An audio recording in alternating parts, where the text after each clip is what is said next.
from Biafrans Got Talent.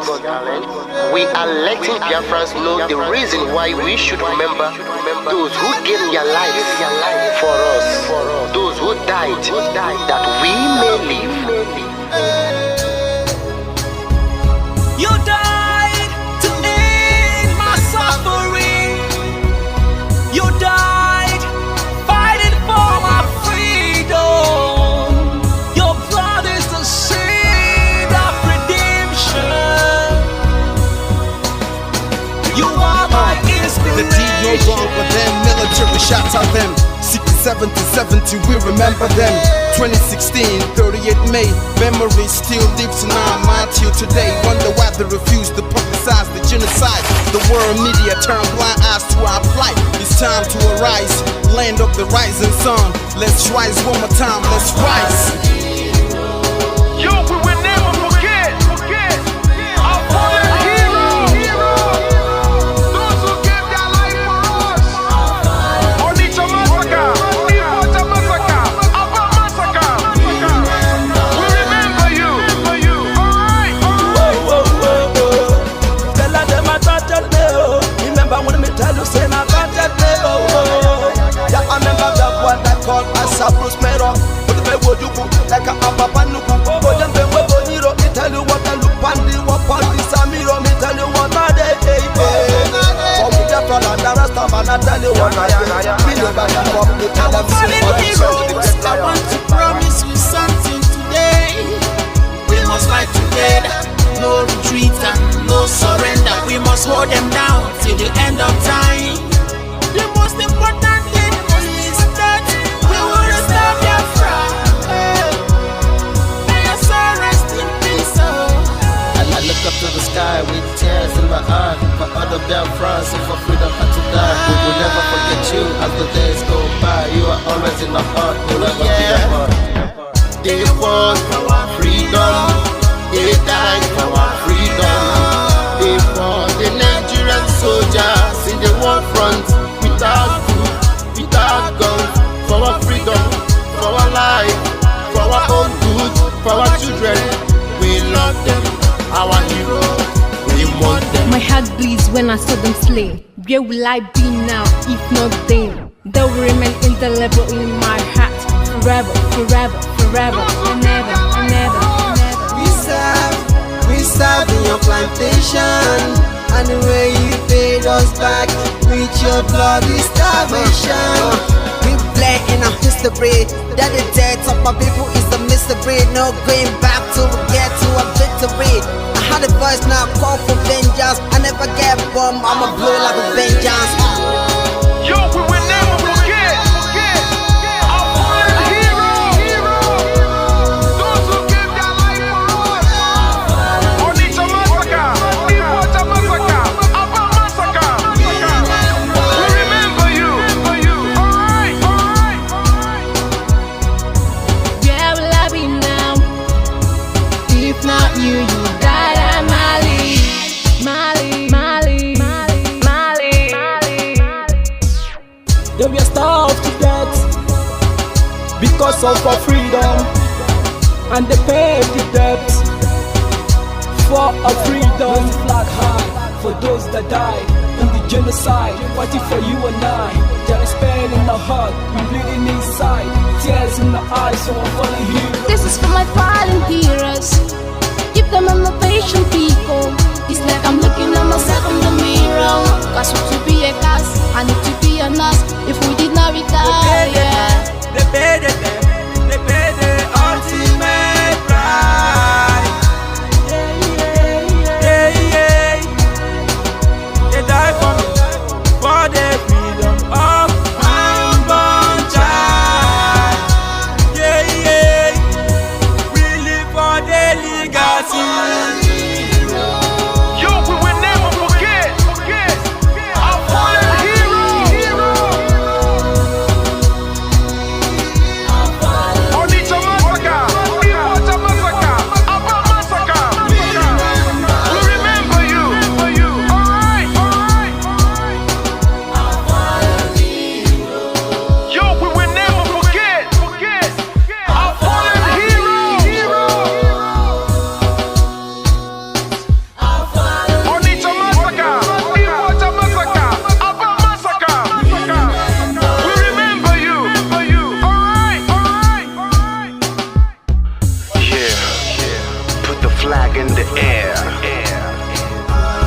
be a free.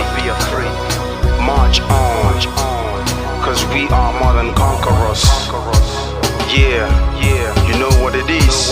I'm looking at myself. We must revenge, and we must stand to represent who we are.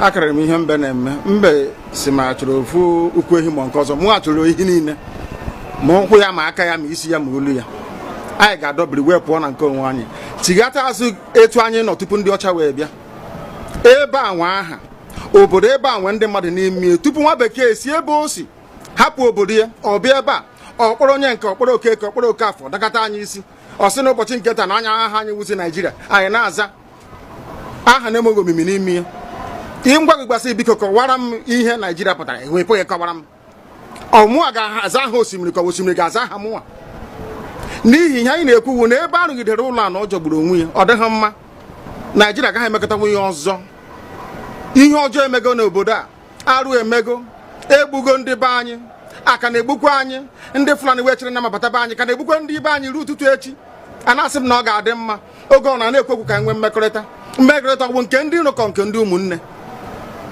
ha egosighị anyị ọtụtụ mgbe ha kpọrọ anyị asị onye ajụrụ ajụ na-ajụ onwe ya ha jụrụ anyị aja ama njụ onwe anyị agbanyeghị na anyị nwe ngwa ahịa n'ugwu Awụsa agbanyeghị na anyị na-azụ ahịa ebe niile dị iche iche na-eme nke ọma kama onye gara ndụ kpakụ onye rie niile ọ Ndụbụisi ka anyị na-ekwu okwu ya ka anyị cheghata azụ ebe a ruo obodo anyị ka o wee maa mma wee karịa obodo ndị ọcha na mma ọhịa anyị na-arịọ nwekwe n'ugwu nwee nkwanye ugwu n'ime onwe anyị ọnwa anyị pụọ n'iro a na-etigbu anyị pụọ n'iro ekwu okwu asị ọ bụ gịnị ma anyị ji wee ekwu okwu ọmụ ihe ndị a ka anyị si na anyị agaghị anabatakwa ya ọzọ akụkọ akọrọ anyị bụ na ọkụkọ na ewu agaghị nzukọ ụmụ anụmanụ a na-emezi mgbe ọbụla a chọrọ ịchụ aja ejiri ọkụkọ maọbụ nwụchụ aja mgbe ọbụla a chọrọ ime ka Naijiria dị n'otu enwe ha na-etozigbo ịkpa akpụrụ ndị Igbo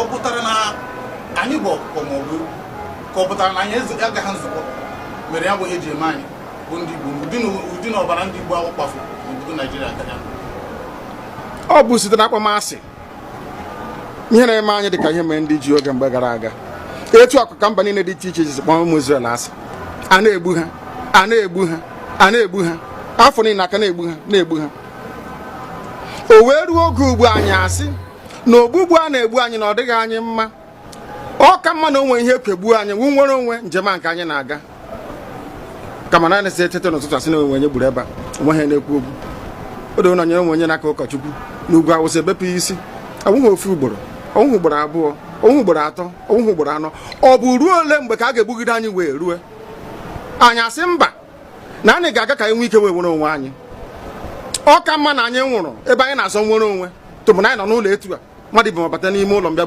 bupụ m isi a sị na-achọghị ụdị nka ọ bụghị anyị maka a ga-eji wee chụọ àjà ọzọ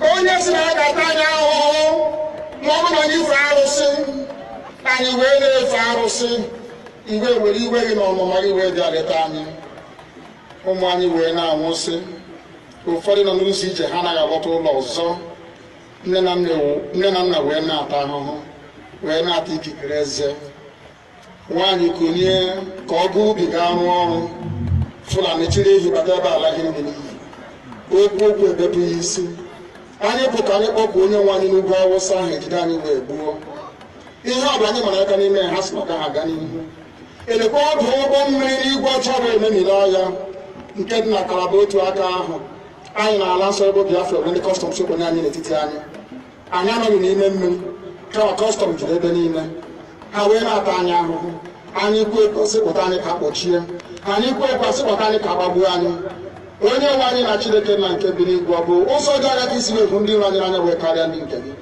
akwa anyị bụ ụmụ Chineke akwa ọba aha anyị ka anyị na-aza akwa ọba anyị nwe na-aza ike Chukwu akwa ọba anyị nwe na-aza amara Chineke akwa ọba anyị nwe na-aza Chisom akwa ọba anyị nwe na-aza Chizọba nna nke dị nsọ onye ime eluigwe dịka otu onye iro dị na anyị bụ ụmụ gị bịa ka iwe zọpụta anyị bịa ka iwe napụta anyị n'aka ọjọọ ihe bịa ka iwe lụọrọ anyị ọgụ bịa ka iwe dịtụ ozu ọ bụ ọkọwa mgbe mmiri na Goliath Chineke nke igwe ruo ebe mi na fero site otu a mee ka fero ka ọgụzọ n'ihu ụmụnne anyị ga-ebi ka o wee taa akọkọ igiri ọtọ ọsọ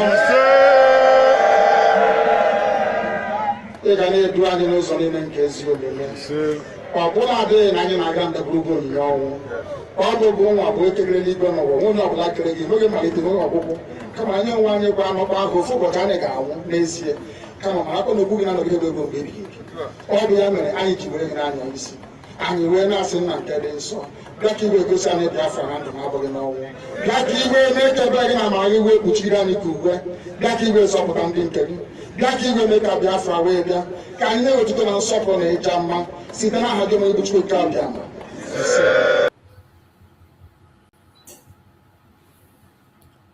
Welcome, welcome, welcome. Thank you for joining us on this very evening section of our program.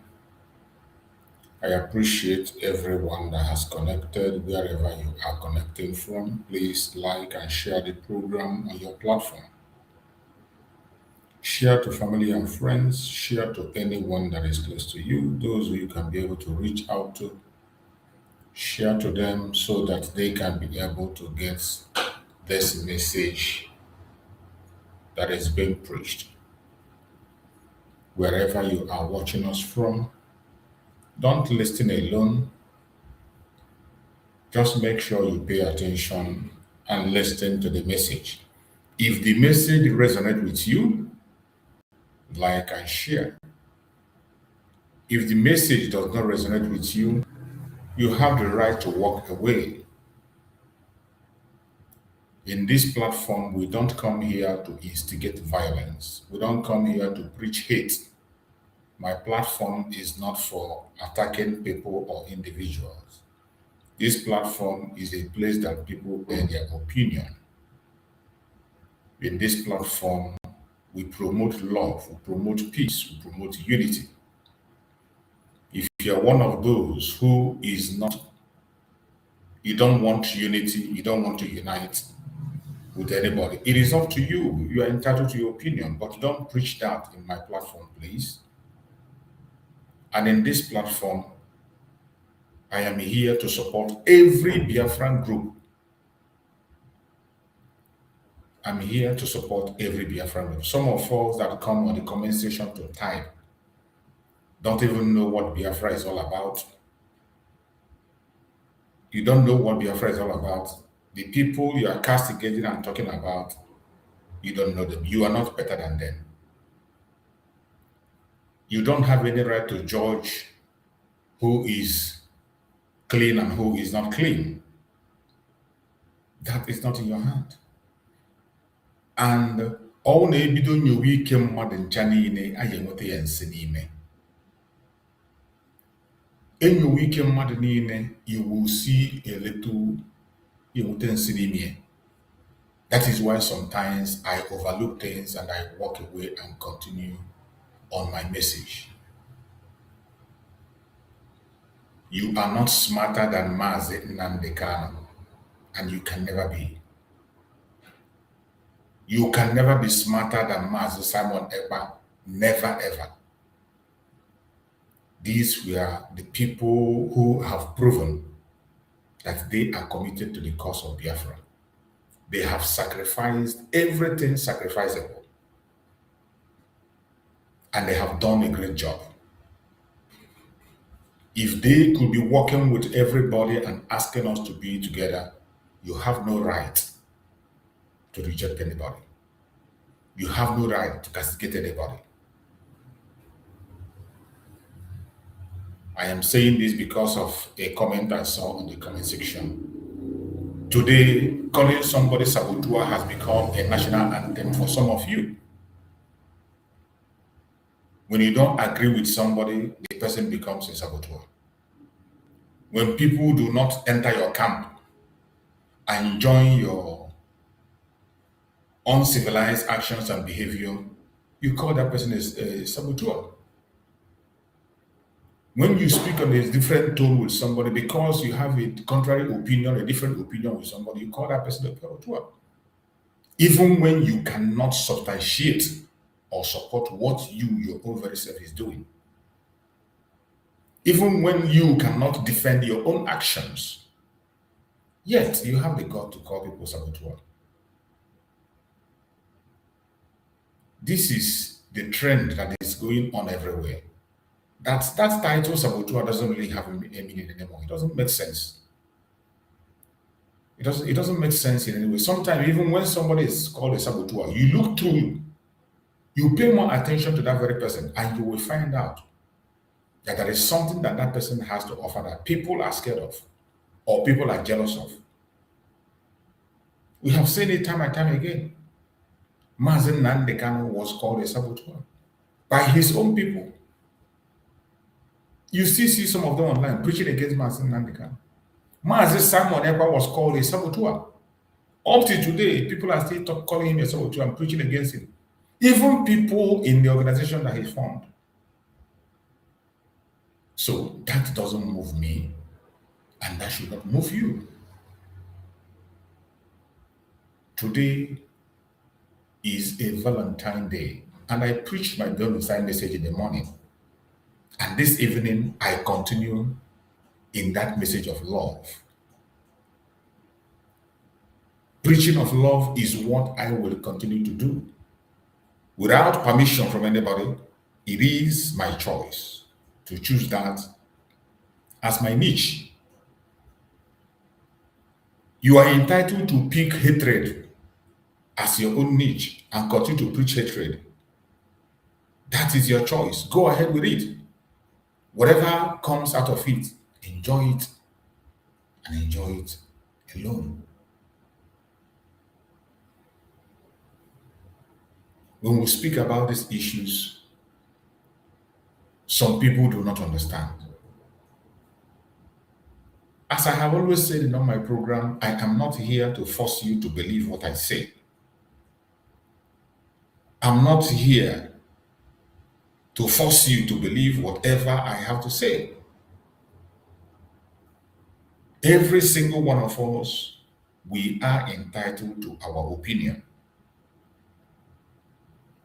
Truth does not need force. Truth does not need much fighting or battle. Truth stands out by itself. The only thing that truth needs is patience. Once you are speaking the truth and standing on the truth, just be patient. It's just a question of time. It's a question of time. That thing that is hidden will be out. And every man or woman will see the result of what they have done. So why would I be breaking my head on issues that are meaningless? Why would I be fighting a battle that is already won? So everyone that is watching this program or have been joining us on this platform, I have made my stance very, very clear. And I continue to stand on that. So if you don't like it, it is up to you.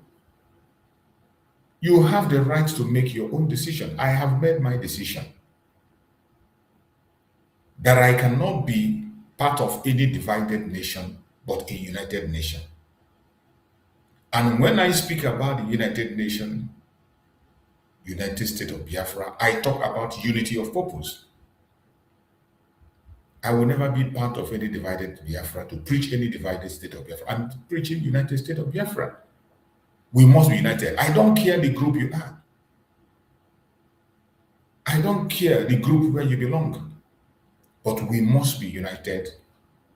And the unity of purpose is what I'm talking about. So if you are one of those who is bent on pursuing a different agenda, if you're one of those who feel that hatred is better than love, good luck for you. Good luck to you. Who am I to force you to do what you do not want to do? Who am I to direct you? Who am I to mold you into what you don't want to be? You have the right. the absolute right to choose the kind of life you want and live it. Today is a day that people show love, a day that people show kindness, a day that people make new friends. If you cannot be able to touch on unity today of all days, when are you going to accept it? When are you going to stop it? Some people will just come from nowhere, people that do not know their left and their right, and you write a statement, you issue a statement.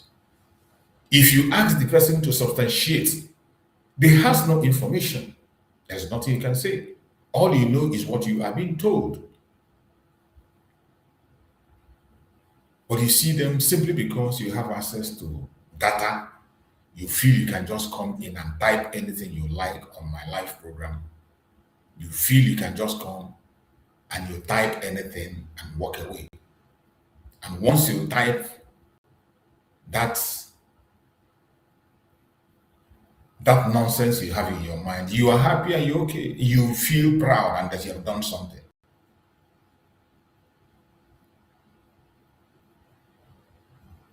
I don't know what you think you're going to gain from creating chaos. You don't want to hear somebody talk about unity. You do not want to hear somebody talk about oneness. When you see somebody talking about unity, you get agitated. Who made you a judge to decide who is right and who is wrong? And what makes you think that you, in your little mind, that you know what you are doing? What makes you think in your little mind that you know what you are doing? And what makes you think in that your little mind that you are right?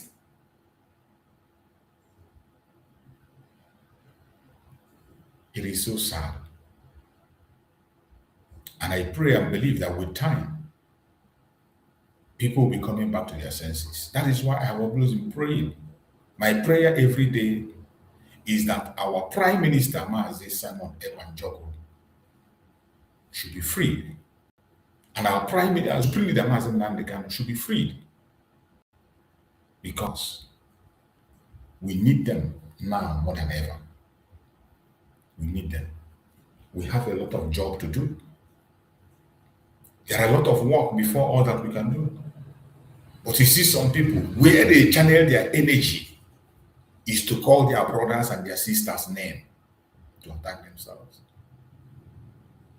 The earlier we focus on things that matter, the better for us. Allow love to rule. Allow love to lead.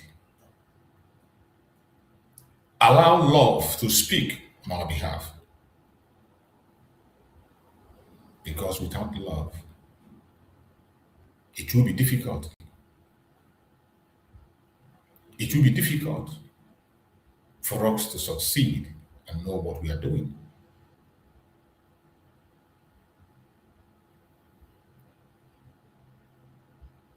Every single one of us we must know what we want to do and how we're going to do it at every given time. We must be very careful in what we say, in what we do, because our actions has a lot to do with the direction that we are going. There is a lot of battle before us. One of those battles is the current one that is before us. I played the video in the morning. I might not have time to play it again this evening. We have Frank, that you all know, the guy from Yelwata, that is in the front line in the United States Congress, speaking about the Christian genocide in Nigeria from the Middle Belt. Frank was calling IPOB a terrorist organization. Frank was referring to IPOB and ESN as a terrorist organization. And at this time, very dangerous time that we are in, all you need to do is to speak up against that lie. You will not do it. Instead, you focus on tarnishing the image of your brother and your sister that have offered sacrifice a lot. Sacrifice a lot in the struggle. You can imagine Frank coming out to refer to IPOB as a terrorist organization, refer to ESN as a terrorist organization. When you hear that, some of us will say it doesn't concern us because the name that was mentioned is IPOB. You are a joker. Each time you hear IPOB from somebody who is not a Biafran, they are referring to everybody in the old southeastern region. If you like, take it. If you like, leave it. Anytime you hear somebody that is not a Biafran talking about IPOB, they are talking about every single one of us that is talking about Biafra, regardless the name you answer, regardless the nomenclature, regardless the title you give yourself. Every attack against IPOB is an attack against every single one of us. And when they tag ESN, they are talking about all the forces of Biafra that are fighting for us on the ground. So when you hear a blackmail against the ESN, you must respond against it. You hear a blackmail against the Liberation Army, you must respond against it. You hear a propaganda against any force that is fighting for Biafra on the ground, you must respond. Don't say because it is not your group. Don't say because you are not in the same line with them. Don't say because you do not agree with them, you have your opinion. Then you call them terrorists. You join the enemy to blackmail them. You join the enemy to call them them. At the end of the day, it will come back to us all. This was the same thing the DOS were doing against Master Simon Ekpa. They were calling Master Simon Ekpa terrorists everywhere. They were blackmailing Master Simon, calling him different kind of name. Today, are they exonerated? They are not exonerated. Today, every single name they call Master Simon Ekpa is what is attached to them in Nigeria. It is what is attached to them in Nigeria. Every single thing is attached to them. And that's our brother, that brother from the Middle Belt, Frank. Anybody that knows him should tag him to this very video. And those who are in the US should go and meet Frank face to face, meet him one-on-one, and tell him what he does not know. Somehow I don't blame him. A black man will always fight for his own personal interests. They don't care about you. Black men are always like that. Frank today is fighting only for Yelwata. Only for Yelwata. That is where his concern is. The northern Christians. Mainly Yelwata. That is where he's focused. Even whenever you see him speak, he's focusing on that Yelwata. He doesn't talk much about Kaduna. He doesn't talk much about Borno. He's focusing on his own state, Benue State. And at the same time, we are expected to focus on our own and defend our land. But anybody that knows him should tell him to stay away from the issue of Biafra. He should say what he knows and do not interfere in what he does not know. IPOB is not, has never been, and will never be a terrorist organization. The ESN has never been and will not be a terrorist organization. They have not been involved in any crime whatsoever. Everything that has been pushed against the ESN and IPOB has been a propaganda. And that is why in the whole world, the only place where IPOB were proscribed is in Nigeria. A terrorist country. Only a terrorist country proscribed IPOB. There is no genuine country in the world that prescribes IPOB. If you know Frank, tell him that the terrorism that is happening in Biafra land is carried out by Nigerian government. The same way Nigerian government is sponsoring the Fulanis against them in their own area, the same thing is happening in Biafra land. That same thing he's seen happening in water is what the reason they are not seeing it in a very large scale. The reason they are not seeing it in a very large scale, like when they come, they burn us and take the life of 200, is because of the presence of the ESN, the presence of the Liberation Army of Biafra. That is the only thing that is deterring them from taking life. It is on record that on so many occasions when they came to Enugu State, Ebonyi State, and took innocent life, the ESN went in and drove them away. On several occasions, the ESN has faced these terrorists, challenged them, faced them one-on-one in Ebonyi State and in Enugu State. It is because of the presence of the ESN. That is why the Liberation Army, that is why they cannot. Because of the presence of the Liberation Army, that is why they cannot freely operate in Biafra land. If not, the same massacre you are seeing in the Middle Belt is what you will see in Biafra land. The only people that are carrying out operation against the innocent in Biafra land is Nigerian military. Nigerian military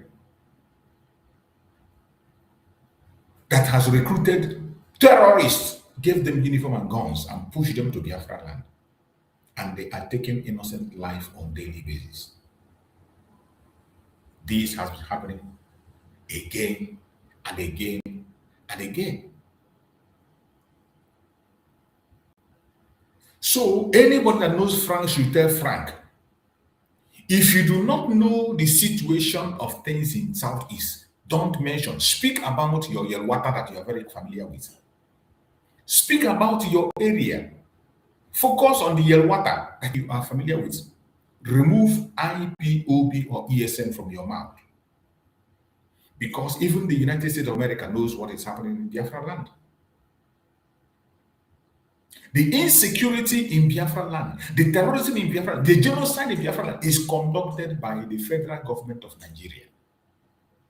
It is not a propaganda. We have facts and evidence to prove that. One of the very common evidence that is seen is the operation of Asare Dokubo in Igbo land today. Asare Dokubo was contracted by the federal government of Nigeria to take the life of Biafrans. Most of the mass grave you saw and skeletons you see that police will go and say ESN, these were massacre conducted by Asare Dokubo and his boys. We have seen them on videos where they murdered innocent Biafrans for no just cause, for no reason, simply because they are Biafrans. We have seen them even on video. And Asare Dokubo came out and testified, threatened that he would do it again and again and again. He boasted about it. Asare Dokubo on video boasted about it. That I've killed you people before. You want me to continue to kill you? That I'm going to kill you again. So why do Frank has to speak about terrorism in Biafra land and you try to attach it to IPOB and ESN? Where was Frank when IPOB started with Nnamdi Kanu? Where was Frank when the Nigerian government opened fire on members of IPOB simply because they were protesting? Where was Frank when the federal government of Nigeria opened fire on IPOB? 150 people were murdered in cold blood. A video that even the CNN carried. Where were you? Where was Frank when the members of Mossad were murdered in cold blood and thrown in the Ozu River? Where was Frank when 28 people were murdered in the home of Nnamdi Kanu? Where was this Frank when Nigerian government conducted Python dance against people that were not having any single arms? Before the Python dance, there was no arm with anybody. Everybody was peaceful. It was only protests asking for a referendum and self-determination. Where was this Frank that you can come out today? You join Nigerian government to refer to IPOB as a terrorist organization, and then you want to refer to your people as those who genocide is committed against. You see how selfish people can be? You see how self-centered and selfish people can be? Frank is much concerned about his own people who get water, telling the world that genocide is happening in their land. And he forgot that the genocide he is talking about started from Biafra land, which his forefathers joined Nigerian government to commit that genocide against us. The pogrom against the Biafrans, Benue people were involved, majorly involved. In the civil war, where more than 5 million and children were starved to death, Benue were involved. Where was this Frank then? If there are any people that their case should be looked into, that the genocide, it's even the Biafrans. It is the Biafran people that deserve the attention. But for one reason or the other, the world turned a blind eye because of economic interests. And today, the same wickedness is playing over and over.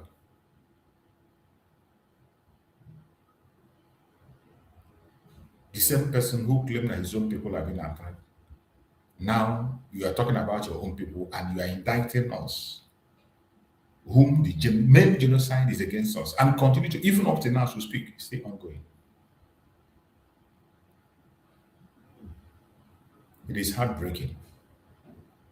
It is so sad. But we will never stop. No matter their propaganda, no matter their blackmail.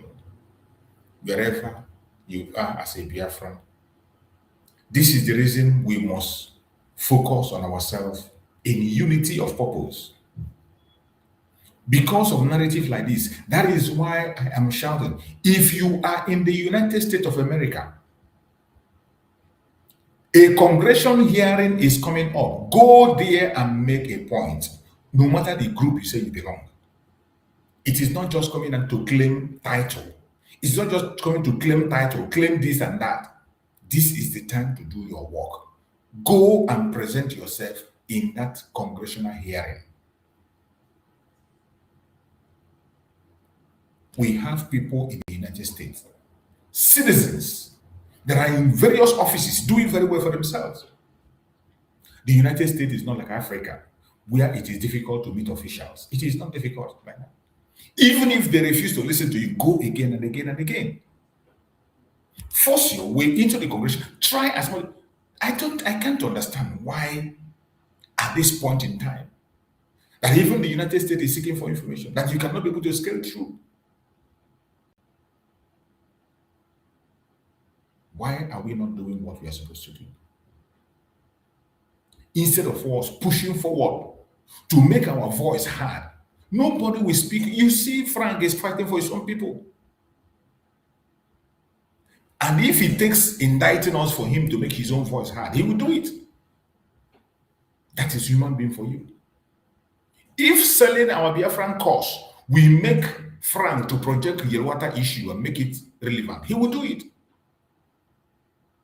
That is why we need representation.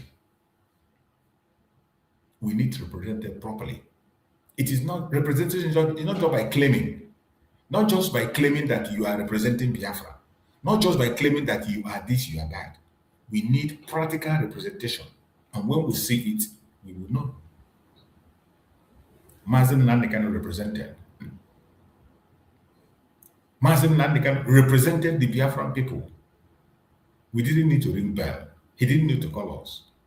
We saw it. and we believed. Master Simon Ekpa represented the Biafran people, did extremely well, both in Finland and elsewhere around the world. And we saw it and we believed. We need somebody to do the same. At this time, critical time that the world is changing, in this new world order, as the new world order is drawn, somebody should be there to speak for us. I beg you all, more especially those that are in the United States of America, take it as a challenge. Starting from this boy, this man, Frank, this statement he made in Nigerian news, in the channel television where he was interviewed, Frank was referring to IPOB as a terrorist organization. Frank was referring to the Liberation Army of Biafra, the ESN, as a terrorist organization, even when he has no evidence whatsoever. We have thousands and thousands of evidence of the atrocities of the Nigerian government in Biafran territory. We have evidence of their false flag operations, how they destabilized Biafra land. Muhammadu Buhari single-handedly gave that contract to Asare Dokubo to destabilize Biafra land, and Asare Dokubo took that contract and massacred our youths. But today, nobody is out there pushing out these informations and sounding it in the congressional hearing. Another hearing is coming up. We need somebody to be there. Another hearing is coming up. We need somebody to be there to speak. We need somebody to be there to speak. We have died enough. We cannot continue to die. We have sacrificed enough. We cannot continue to sacrifice. It is high time we fight for our lives. Today being a Valentine Day, it is a day of sacrifice. Everybody should prepare to make the sacrifice. I am calling for those in the United States. We need you to do this for us. Go to the congressional hearing that is coming up. On this bill that is going to pass, the hearing is going to be conducted, and people are going to be invited. Try to find your way. Don't say it is not possible. It is possible. We have people that can make it possible. Find your way to go to that congressional hearing that is coming up. Because this bill that is going to be passed, more names are going to come out. More things are going to happen. If you keep silent, you might wake up one day and realize that they have put our name among the terrorist group. You might just wake up one day and you discover that our name is now in terrorist group. That is why we must have to do what we have to do, and do it now.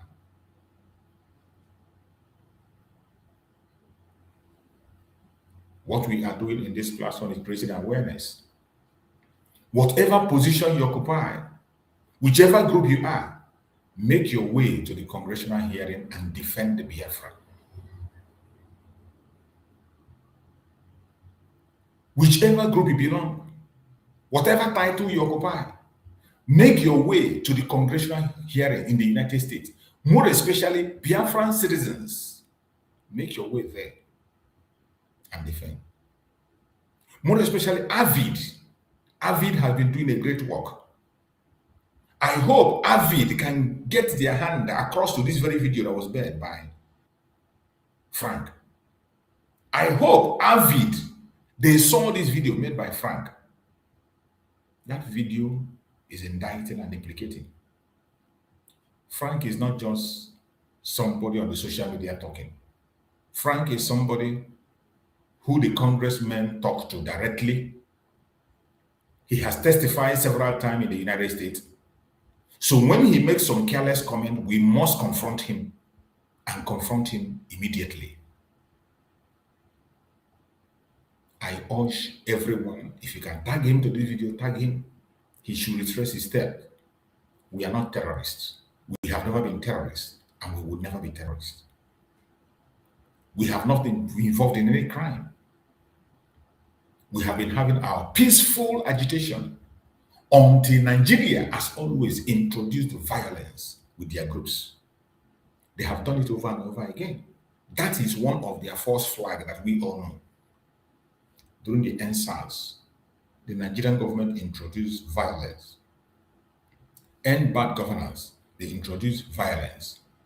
When the Shiites group were protesting, they introduced violence.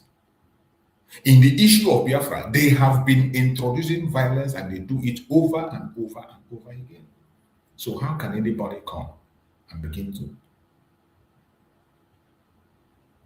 refer to us as terrorists? It is a shame.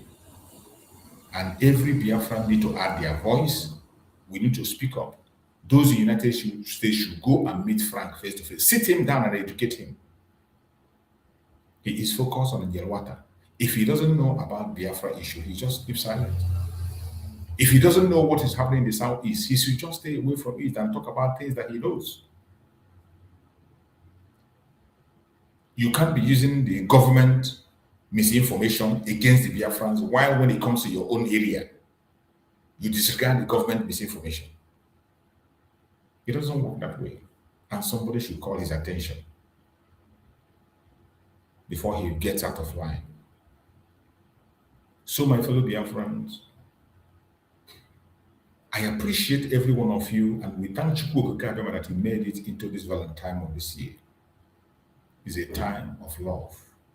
We need to share love among each other. We need to share commitment among each other. We need to share concern among each other. We need to share commitment among each other in this Valentine Day. It is not enough to make noise about Biafra. Oh, I'm a Biafra. I am this, I'm that, I'm that. It is not enough to make title. It is not enough to carry Biafran flag and run around. It's not enough to say Mazen Nnamdi is my leader, Mazen Samanaka is my PM. It is not enough. We need to be ready to make sacrifice for our future. And the time is now. May Chukwu Okike be blessed for making it possible for us to make it this far. We thank Chukwu Okike who gave us the strength and power, made it possible for us to be alive up to today. Many of us could not be able to make it.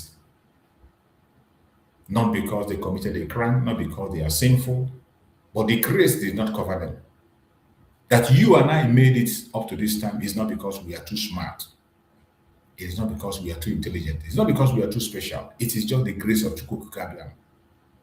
Only Chukwu Okike knows why he allowed us to make it this far. Because we made it this far, we need to show commitment and be ready to sacrifice for Biafra. And the time is now. So my fellow Biafrans, as we go forward, remember every evening we also go in their media to bring their lies, their propaganda, their distraction, and the evil of Nigeria to the world to see. So we are going to go to their conventional media now. We'll go to their conventional media and we are going to watch the interview that was granted to El-Rufai, the midget, the leader of the terrorists, the person who invited the terrorists that Nigeria is seeking today. We are going to watch the interview that he was granted. In that interview, so many questions were asked, he answered, and so many surprises came up. So I want us to listen to that very interview that was granted to the midget, El-Rufai. After that, we're going to look to another video again. The purpose of going through these videos is for us to know how to approach things, because we don't just be on it. Just like that video that was made by Frank. If we are not watching their conventional media, we cannot see these things. So we need to watch them. When we see their lies, we debunk them. When we see their propaganda, we face it and wipe it away. Because Nobody is you know, if when you hear something you keep silent, it means you agree. Silent is an agreement. When you keep silent, it's a sign that you agree with what happened. That is why we will not keep silent. We go to their media, we listen and hear what they are saying, and we debunk them. Expose those we are going to expose. So let us listen to this very interview that was granted to the midget Rufai. Then we can follow up. Arise Prime Time brings you a special exclusive conversation with the former governor of Kaduna State, Nasir El-Rufai, at a moment when what appears to be mounting political and legal tension for him. His party, the main opposition ADC, has raised alarm over what it describes as an attempted arrest of Madam El-Rufai at the Abuja International Airport, certainly without the presentation of a warrant.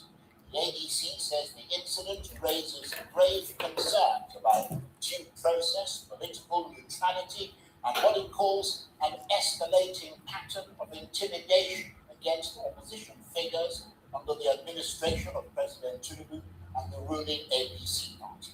In a strongly worded statement, the opposition ADC alleges a troubling double standard in the anti-corruption fight, claiming that politically exposed people who align with the APC are welcome, while critics face intensified scrutiny from state institutions.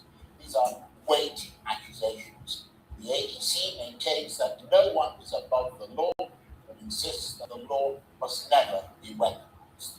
So tonight, in this prime time special, we go beyond statements and counter statements. Was this a legitimate enforcement action rooted in due process, or does it mark a deeper shift towards political selectivity in Nigeria's justice system?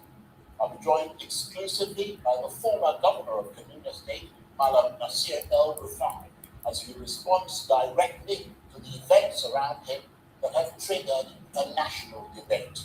And later, in the time-honored interest of journalistic fairness and balance, the other side gets its right of reply. I'm Charles Aniego, and this is an Arise Primetime special.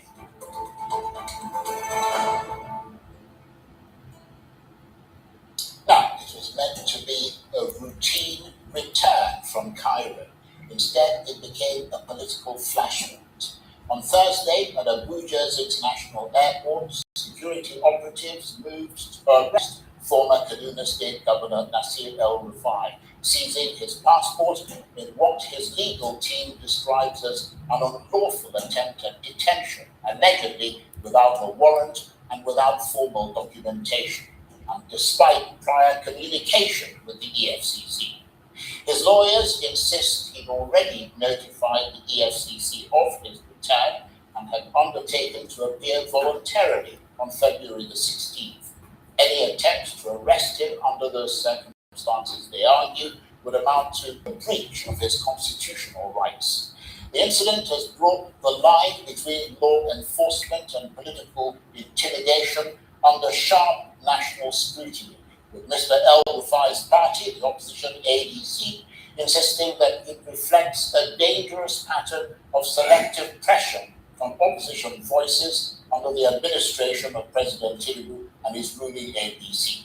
More pointedly, the ADC accuses the administration of double standards, claiming that politically exposed people who align with the APC are embraced, while critics face heightened scrutiny from anti-corruption and security agencies. The ADC insists that no one is above the law, including Nasir El-Rufai, but warns that the law must never be weaponized against political opponents. So tonight we ask, was this an enforcement action grounded in due process, or does it signal a troubling turn towards political intimidation and normalization of selective justice?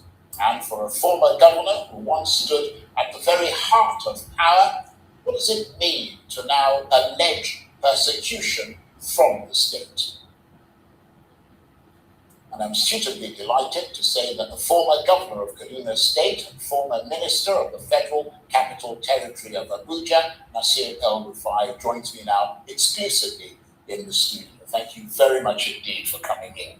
Thank you, Charles, for inviting me. And I know we're in February, but I want to wish you a happy New Year, because we haven't seen you. Indeed, we haven't. Walk us through exactly what happened from the moment you landed in Abuja. Who approached you? What did they say? And at what point did you believe that due process had broken down? Well, I came out of the plane, and a young man that is well dressed with a nice suit came to me and said, I am from the DSS, Department of State Security. I would like to meet with you in our office. I said, that's fine. Where is the letter of invitation? He said, my bosses have it. I will escort you to them. I said, I'm going through immigration. I have to do that. Just get me the letter. So he said, okay.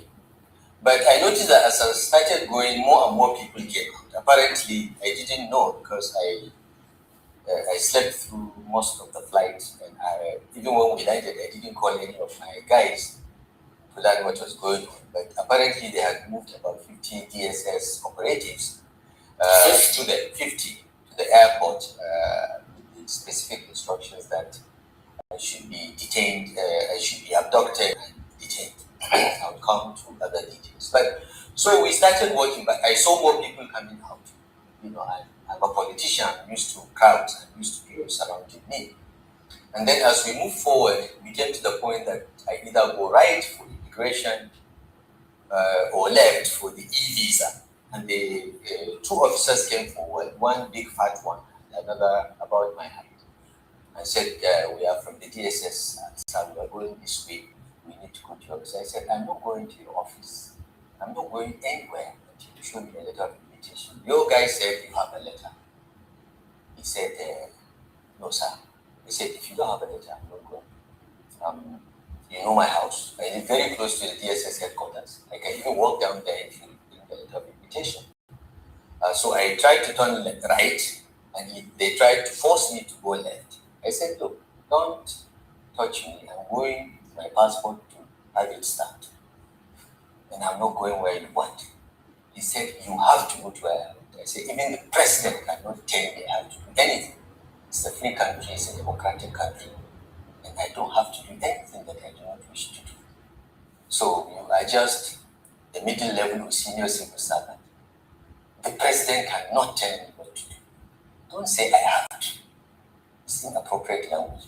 And I turned right. By then, of course, some of the passengers had come and began to form a crowd. So I turned right and I moved on, presented my passport, it got stamped. And remember, before you stamp the passport, the DSS operative has to look at it and then hand over to the immigration officer. This is what I done. If there was any issue that is really official, the DSS operative would have told me, you can ask to hold your passport. So they gave me my passport and I walked out. But these guys were still following me, saying I have to go there. I said, you are wasting your time. I'm not going. I'm a citizen of this country and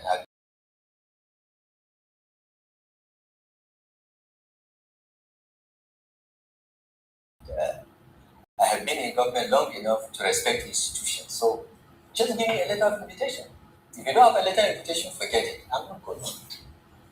But he felt that he could take me by force with the 50 armed DSS operatives he had. But by then, the crowd had become bigger. Passengers from the plane that came with me, as well as the people that came to receive me, now surrounded and said, that's not going to happen. They came up with a second scan.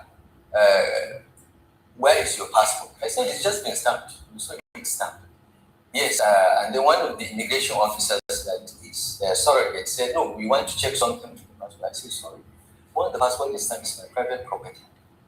And I held on to it. But one of my aides quickly took it away from me, maybe thinking that he would protect it better. That's the aide that got beaten up. And they seized the passport from him. They beat him up. They beat him up.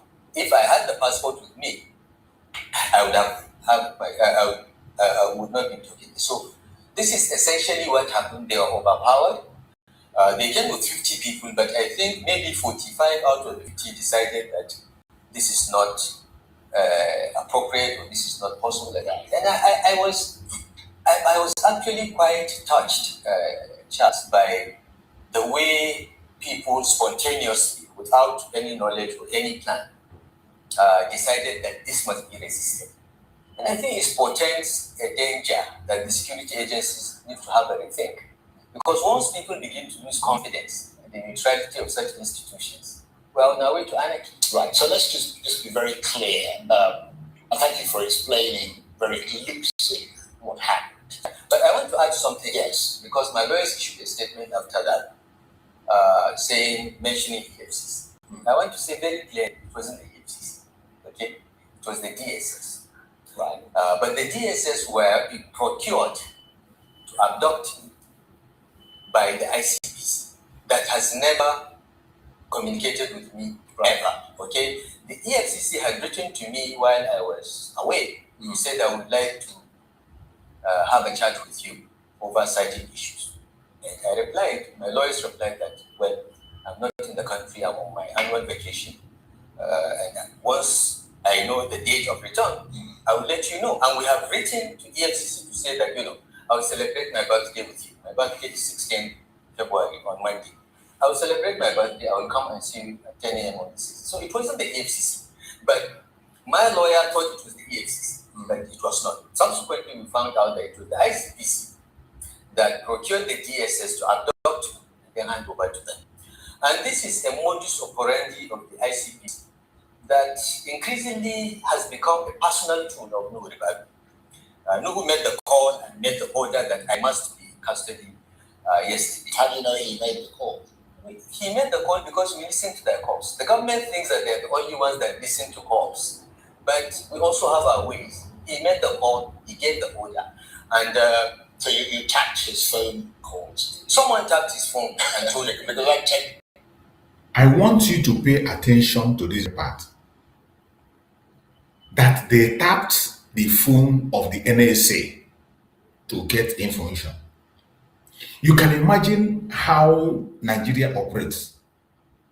That some people are above the law, that they can get any information that they want. The National Security Advisor's phone was tapped, and they got information and the calls he was making. Now you can imagine what happens to you, an ordinary person that is making your calls. And then ask me, if they can have that access to tap the phone call of the NSA, and yet the terrorists are moving around collecting ransom without anybody dictating where they are coming from or where they are going. Now you know how evil and bad Nigeria is. When we talk about a failed state, you see him admitting on a national TV of tapping the telephone of a national security advisor. Of course, every one of them is on the same boat. And he had him say it, that the government can get information. They also know how to get. They have experts that tap phone calls for them. And these people, every one of them is fingered in the operation of these terrorists. Every single one of them. This man that is speaking was one of those who went outside to bring terrorists into Nigeria. Every one of them has access to information that you and I do not have. They can reach to these terrorists. They know them, they interact with them, but they will never do anything about it. This information he delivers here speaks volume. And Charles was able to ask him, that means you tapped? He said, yes, we tapped the phone of National Security Advisor and they got what they wanted. And you still think you have a country called Nigeria. I'm sorry. I know, but the government does it all the time. They listen to our calls all the time without a court order. But someone... Did you hear he respond? They told him what you did is illegal. He said the government do the same thing all the time, so they have the right to do it too. Can a Biafran have this boldness to speak the manner that this man is speaking? That you tap the phone call of National Security Advisor. Now you understand how decayed Nigeria is, how dangerous it is to be a Nigerian. Now you understand. Tapped his phone and told us that he gave the order. So, but the EFCC, I think, has shown itself to be more professional in this particular instance. And on Monday, by the grace of God, I'll go and see them. Yesterday, around 5 p.m., ICPC finally did the right thing, not the DSS that tried to abduct me, by bringing a letter to my house to say, we want to see you on Friday the 13th. My lawyer wrote back to say, guys, my client is not an idle person that has no program. He's just waiting for a letter from anyone. We will, we've received your letter. We will, now that you've written an invitation, have the courage to write an invitation. We'll honor the invitation. But on Monday, we are going to EFCC that has written before. So we'll go there.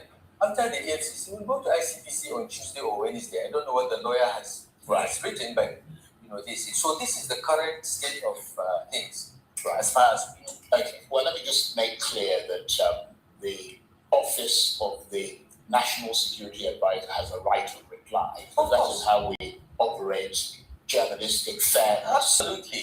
So, because you've made an allegation against him saying that he essentially gave the order to come and pick you up. Yes. They have a right of reply if they so choose. Yes. But and yesterday they met the National Security Advisor, the Governor of Kanu State, and the Chairman of ICPC met, and they have decided that I must be abducted today. Not arrested, but abducted. Yeah, abducted because arrest. People use arrest. They don't know that arrest has a legal meaning. Arrest means a lawful activity, with a warrant. The police have, under the Police Act, they have a clear, they can arrest you without a warrant. But every other agency must go to the judge and show cause. Okay. So when you try to take a person without a valid order, it's not an arrest, it's an abduction. But critics might argue, and we can quibble over the law and the legality of it, but they might argue that once an investigative agency issues an invitation, timing is at its discretion, not yours. Why should the EFCC or the ICPC or whatever wait for your chosen date rather than compel attendance immediately? If they want to compel attendance, they need a court order to convince the judge why time is of the essence. Thank you so much, Chris. Chris, you are right. You are right. Everybody should not forget about Pantami. Pantami was made Minister of Communication. A terrorist was made Minister of Communication. And that Pantami has a lot of information, even up till now as we speak. Even up till now as we speak, Pantami have a lot of information. Every single call you make, Pantami has access to it. Wherever you make your call, Pantami have access to it. Pantami can clean data. He can wipe out data that you cannot see them. He can fade out data. Why you see they say they can't track terrorists? Oh, they are using foreign SIM card. They are using this SIM card. All this is a lie and deceit. Thank you for reminding that, Chris. Pantami, we know Pantami, who was being put there to track calls, every single call, Minister of Communication, somebody that is a terrorist. Everybody should remember that. Don't forget that. So when you see these people talking about how they tap phone and all that, remember Pantami, because he's a close associate of this man. There is no law in Nigeria that says once you're invited on a particular day, you must go that distance. You have your life, you have your plans, and some things cannot be postponed. You may have business transactions that you lose millions of dollars. They are not going to compensate you if you miss those. So the law does not give them blank check to call you at their convenience. If it's not convenient, your lawyer will write and negotiate and say, look, you come at this time. Right.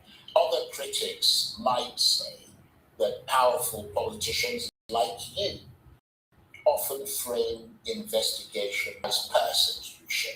Why should Nigeria see this as a constitutional issue and not simply due process catching up with you? Look, Charles, I've been in public service from 1999 to 2007. I left, went into opposition for 8 years, and have been in government for another 8 years. Okay, so I have 16 years record public service, and I have challenged every Nigerian that has worked with me or knows me to come forward to you and expose me if I've ever taken a bribe, or demanded a bribe, or done anything unlawful in the course of my duties. I have said that on national television, 250 million Nigerians to come forward and prove me wrong. Well, okay, so I'm coming. Sure. And in this latest round of persecution, I've been persecuted before by the Edward Jonathan administration. That's what documented in my book, that's in the public servant, where they investigated. I continued to found nothing. In the end, I was charged to court for one alleged offense that in my tenure as Minister of FCT, in which I approved the allocation of land to 27,000 people and companies, one of the 27,000 plots was allocated to my wife. That's abuse of office. They lost. The judge abused the EFCC and warned them not to do things like that. So I have been through this. Now, this round of persecution was designed by the federal government, and they have used my successor, Valentine, to be the enabler. They have investigated me since June 2023 in Kaduna and have come up with nothing. They have arrested my former chief of staff, my commissioner of finance, my commissioner of local government, virtually all our senior officials, my senior advisor, Councillor Jibilawa. They have been interrogated, they have tried to pin things on them, they have charged them to court. Most of the charges are frivolous, and I'm quite confident they will lose, they will all be discharged and acquitted. They have not found anything. In fact, Charles, they have got so desperate now, they have stopped going after those that have worked to be. They now randomly go after businessmen, private sector people that are suspected to be my friends. One of them has been in ICPC detention for 73 days today, even though he has got an order from a court for him to be granted bail. They said they are not going to grant bail. Why? They are under orders. So this young man, Ahmad Sule of TMD, has been in ICPC detention for 73 days without bail. They have procured a judge in Kaduna, whom I have submitted a petition to the NGC for his misconduct. They have used that judge not to grant him bail, to say, I will do accelerated hearing. And he will not accelerate the hearing. They want to keep him until after the elections because they suspect that he is the one that is funding the activities of the ADC. They have looked at his accounts for the past 3-4 years. They have found nothing. They have found absolutely nothing, but he's still in detention. Right. The person that took the story to them is a gentleman called Rahamaniya. I'm sure you've heard of the name. He went and said that this man's business is mine, that he was my friend. Even though I didn't know the guy until 2018 when he came to Kaduna to hear something. So this administration has become desperate. They are determined to bring down everyone. They think that we are like them, that we were thieves in government. So they have done the investigation. They were sure they would find something. Till now, till tomorrow, they found okay. Can I just come in here? Because, there are obviously an investigation is ongoing and it could take a very long time. Yeah.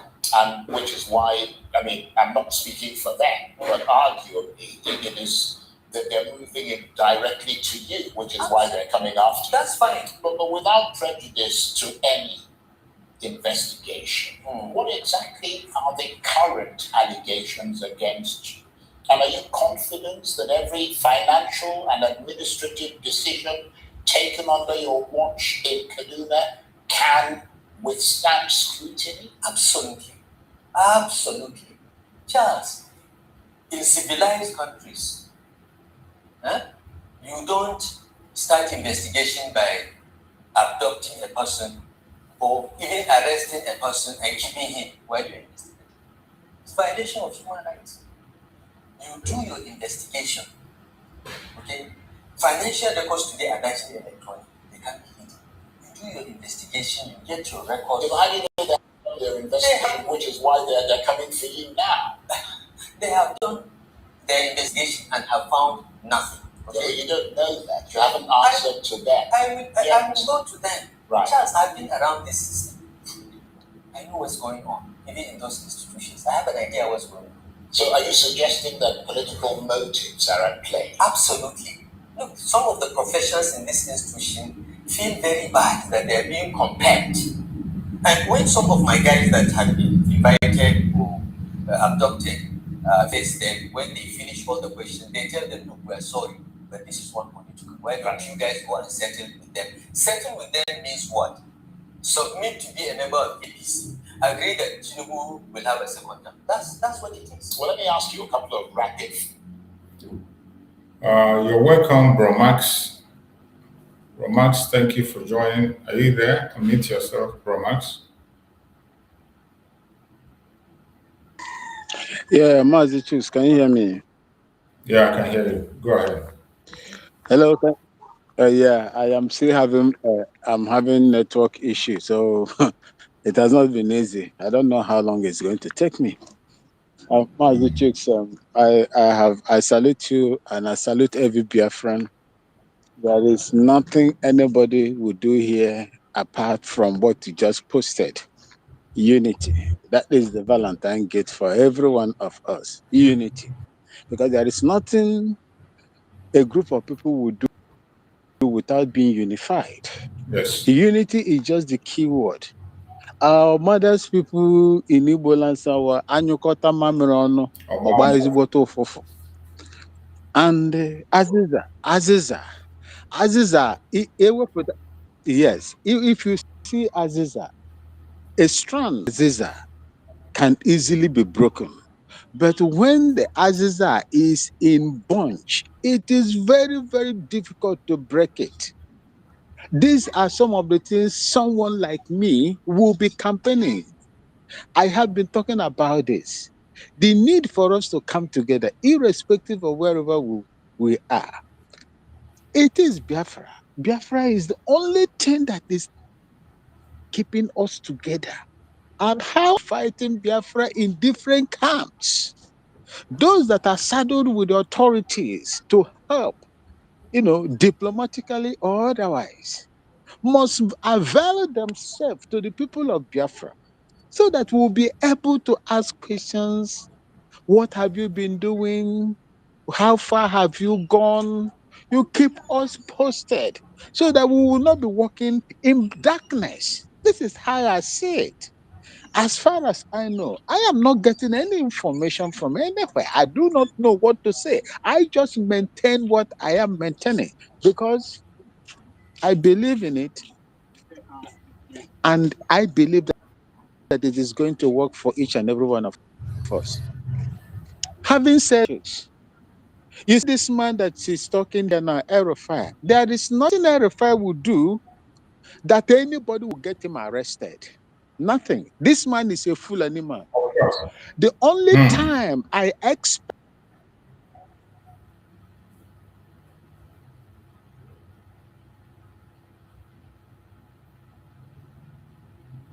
The network is disturbing my brother. The network is really giving Bro Max hell.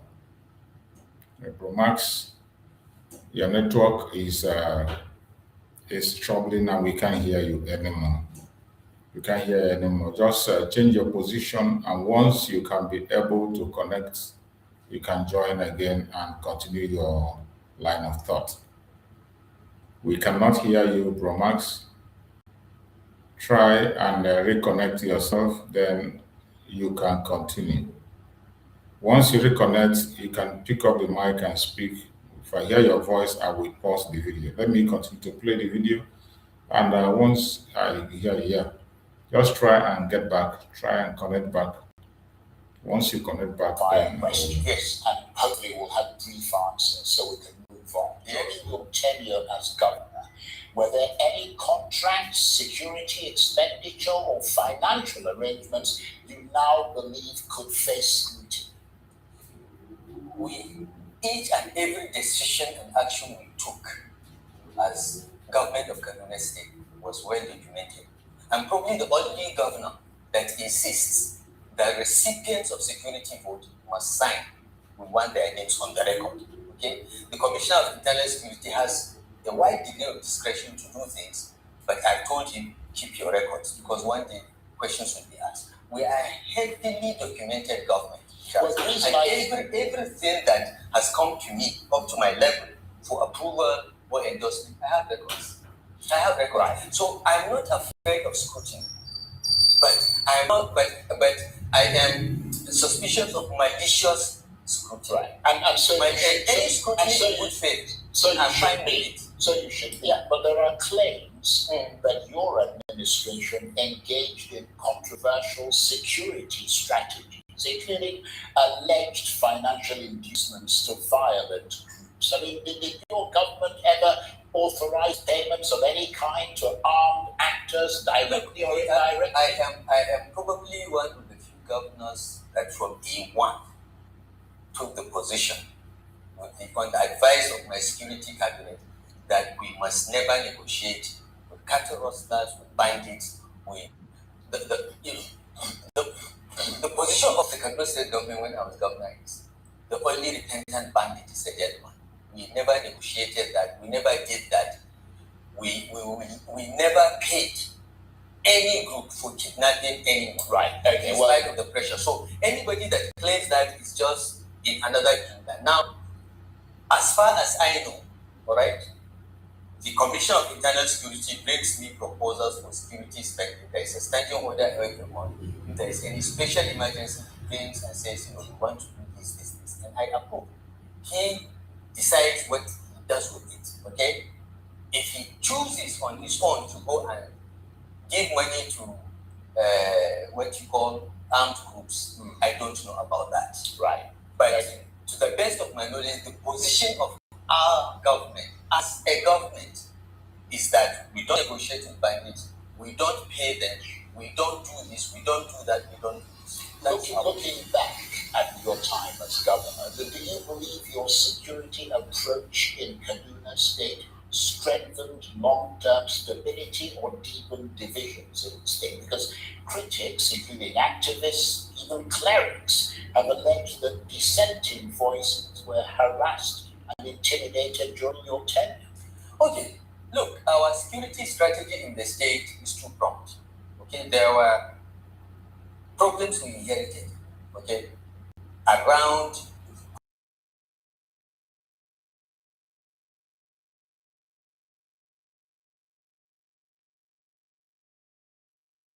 then there are the emerging threats. When we first came, it was cattle rustling, which metamorphosed into banditry. Okay, we had very clear strategy on that. Now, on the first set of security threats, we studied all the commissions of inquiry on previous acts of communal violence, and we came to certain conclusions.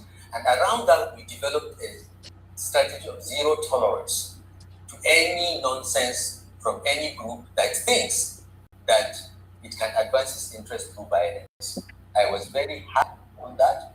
I did not allow anybody to do that. And throughout my agency in Kaduna, we only had one instance of communal violence in December 2016. And I shut down the 3 local governments affected through Christmas and New Year. Let me okay? And it never happened again because we took very decisive, clear steps that sent a message that something has changed. Okay?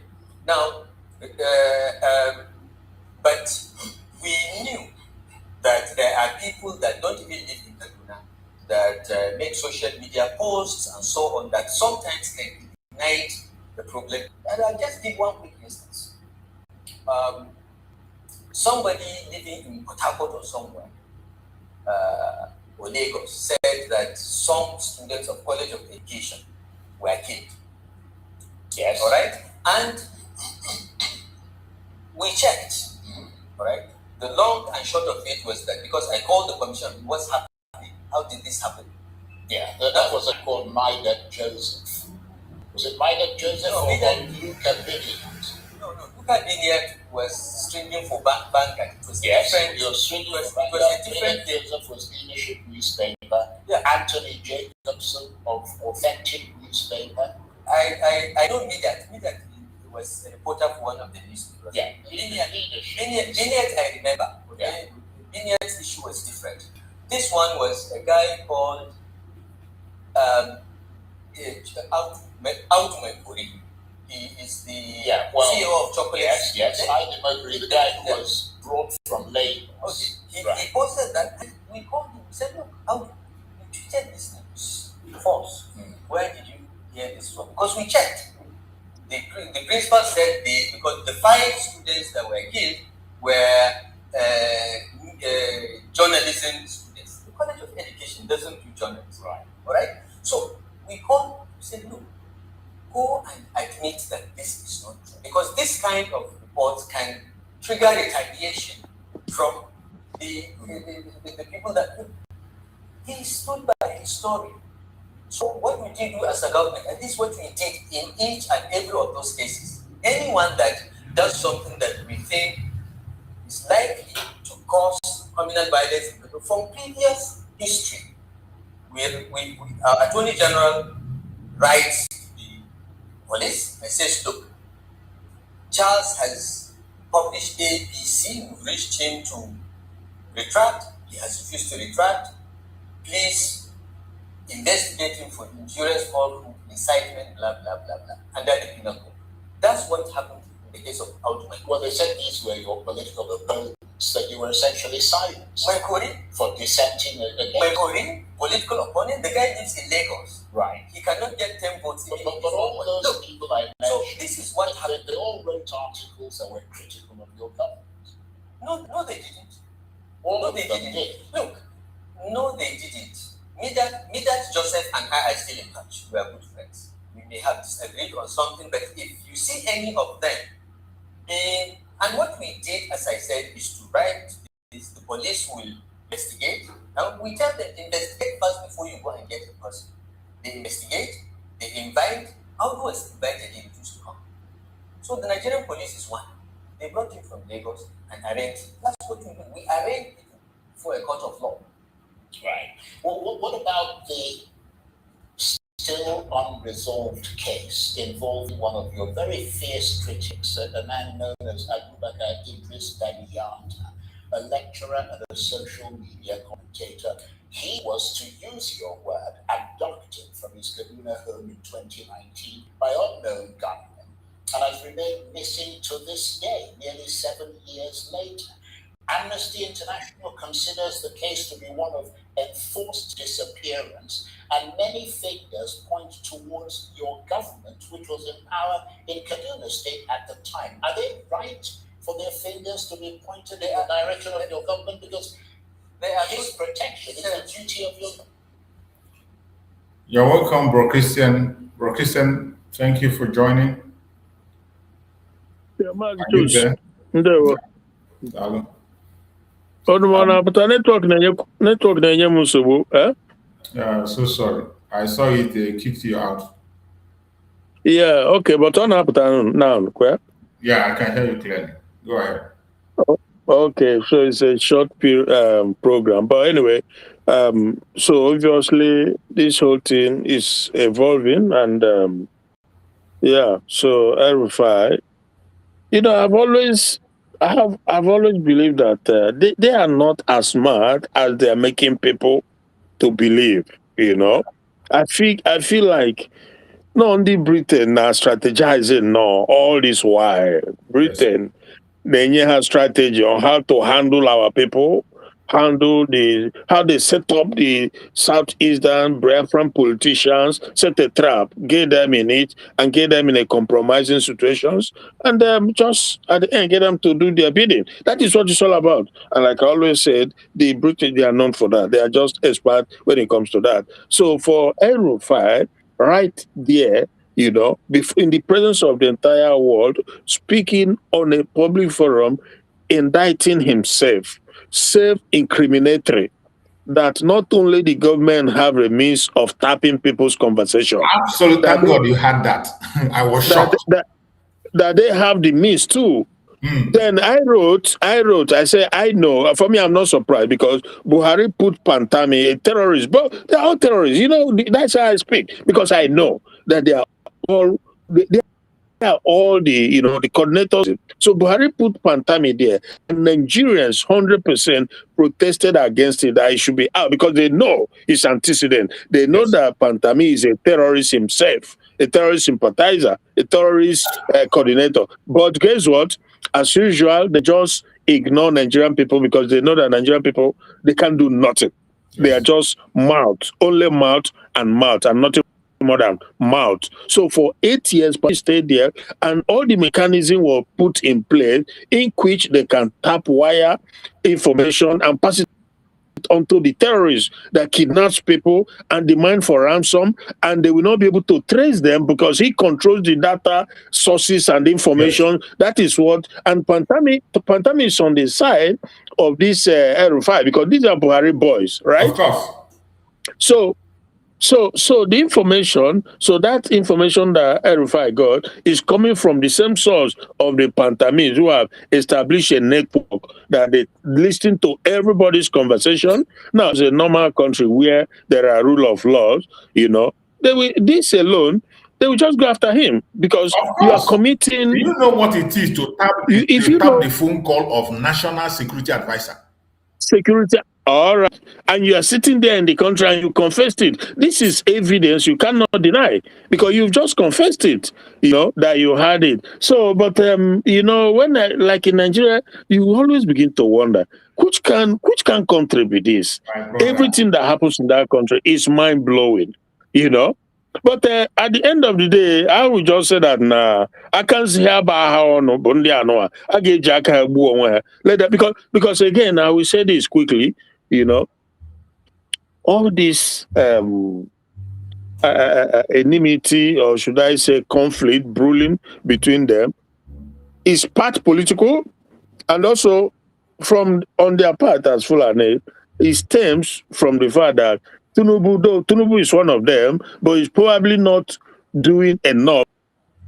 It's not moving at the pace they would have liked. For them, having a Muslim, by the expected that things would have gone way faster. Because keep in mind that this Erufai, before the election, he said that he has experimented it in Kaduna, Muslim ticket. That was how he was able to implement it and move his agenda, and that therefore that was going to happen on the national level. So that's how they got this Muslim ticket we have at the moment. But unfortunately, they are not pleased with the pace in which Tinubu is moving. Tinubu now, another Baba go slow, because if he was somebody like Kwangoso, or one of those radicals, by now, before even the American come in, they would have gone far ahead, But so that is where we are now. Again, our most people in that country, maybe black generally, majority of us we are not able to. This is the problem.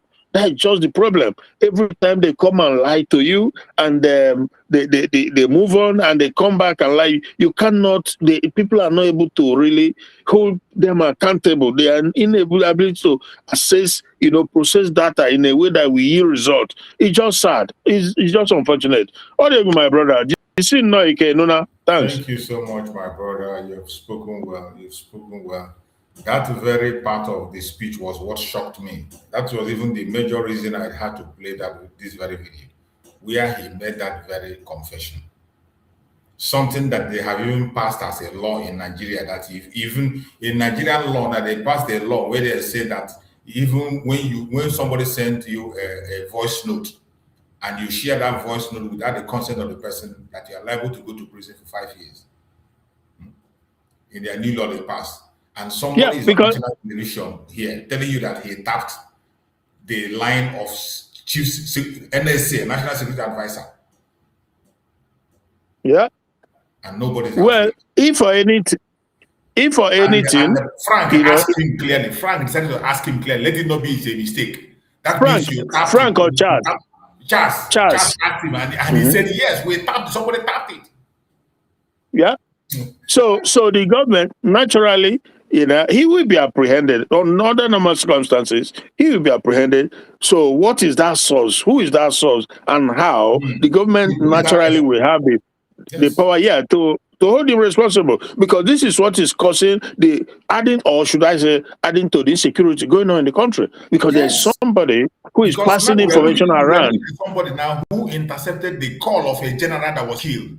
A general Exactly. that called his barrack before they could be able to reach him. The terrorists reached him first. Well, that is how they got the general killed. Yes. You know. Exactly. But you know also that this guy, this Rufai, over the years has built what you can possibly describe as a fortress in that country, because they had all the power. You know, they just have it all.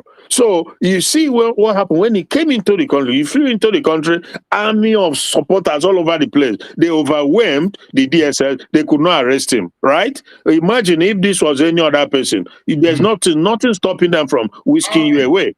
But they could not do it to him, because he, like I said, after Buhari in that northern part, I don't think there's anybody, that has that kind of clout in the north. So obviously, even Tinubu is scared of these people. I can guarantee you. I think he's scared. So coupled with the fact that he's looking at the whole thing from the lens of political expediency also, but without a doubt that there are people Tinubu is scared of touching. The secret cow, the Gumis, the Matawalis, and this Rufai and the rest of them. And if Rufai has danced to the tune of Tinubu, like just follow along, join them in their party, all these things probably won't be happening, Exactly, because all these other guys who are as corrupt and who are equally terrorism sponsors, they are his government, but he doesn't touch them. He doesn't care because they are with him in his own party. So there's element of political, affiliation that we are seeing because he's not in their party here. He's in ADC. So, Diego, Nigeria, Bobo, is my dear brother. We can't say that enough. We can't say it enough. Diego. Thank you so much, Rob. Max, you are back. But Max, you want to meet yourself. You are battling with the network today. Yes.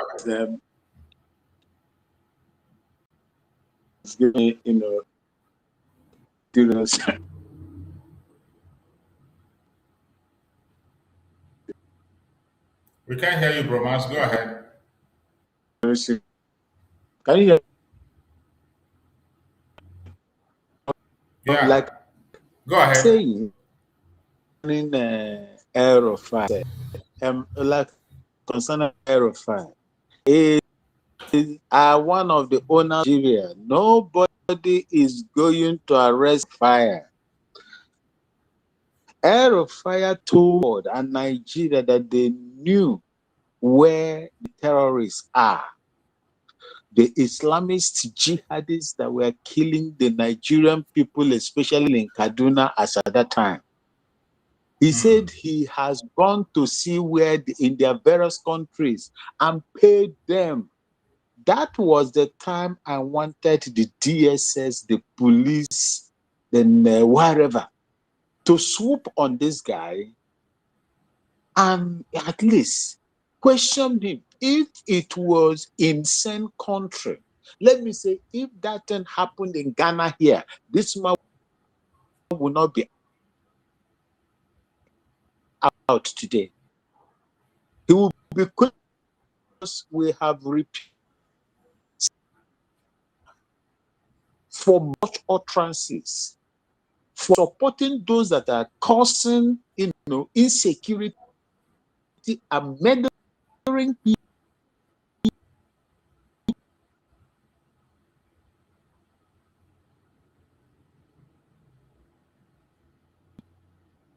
In Nigeria, this man should look at him today. He is criticizing drug bar.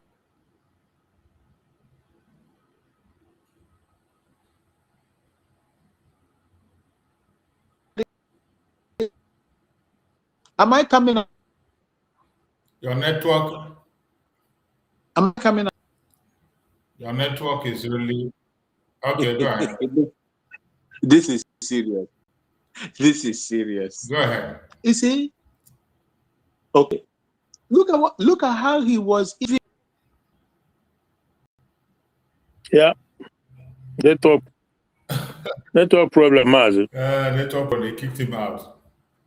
Even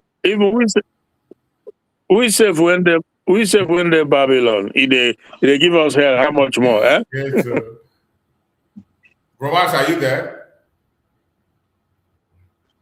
Are you there, Bromax? Can you hear me? If you can hear me. Yes, I'm here. I don't know. Okay, I don't know go what ahead. is going on today. Yes, I'm here. I hear. Okay. You see, these are some of the things they were challenging them at the airport. They were unable.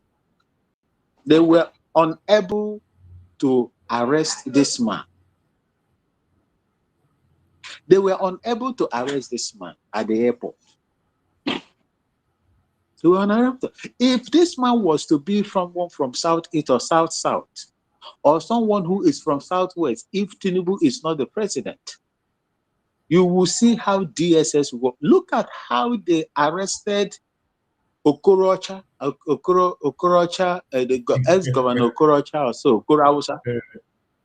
They entered through unauthorized, places through the ceiling. They entered through the ceiling. They broke the, what do they call it? The POPs used in building the house. In order to get to Okorocha, they dragged Okorocha even while he was singing and praising and praying.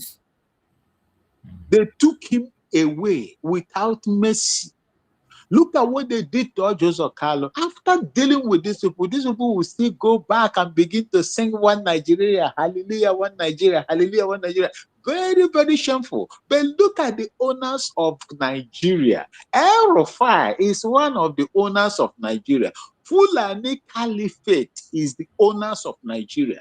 El Rufai is one of the owners, the landlords of Nigeria. So there is nothing anybody would do to him. Can't do him anything. Look at the other guy. Is it Daniyata that just made a pro? Is it in TikTok or YouTube or whatever? They've gone after him. They've arrested that guy today and put him under lock and key. But this guy that threatened America, if America 2023, right?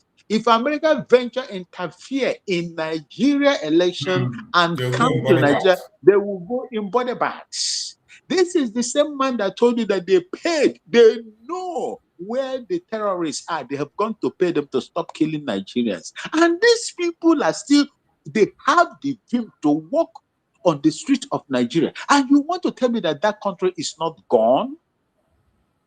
Nigeria is a failed state. All of us agree to that, because a country in line with your constitution that is incapable of protecting lives and property has no business in government. There should be a vacuum in that country. That Aso Rock should not be occupied by anybody, because Nigeria is a failed state. Nigeria is a pariah state. There is nothing whatsoever anybody would do to salvage that country.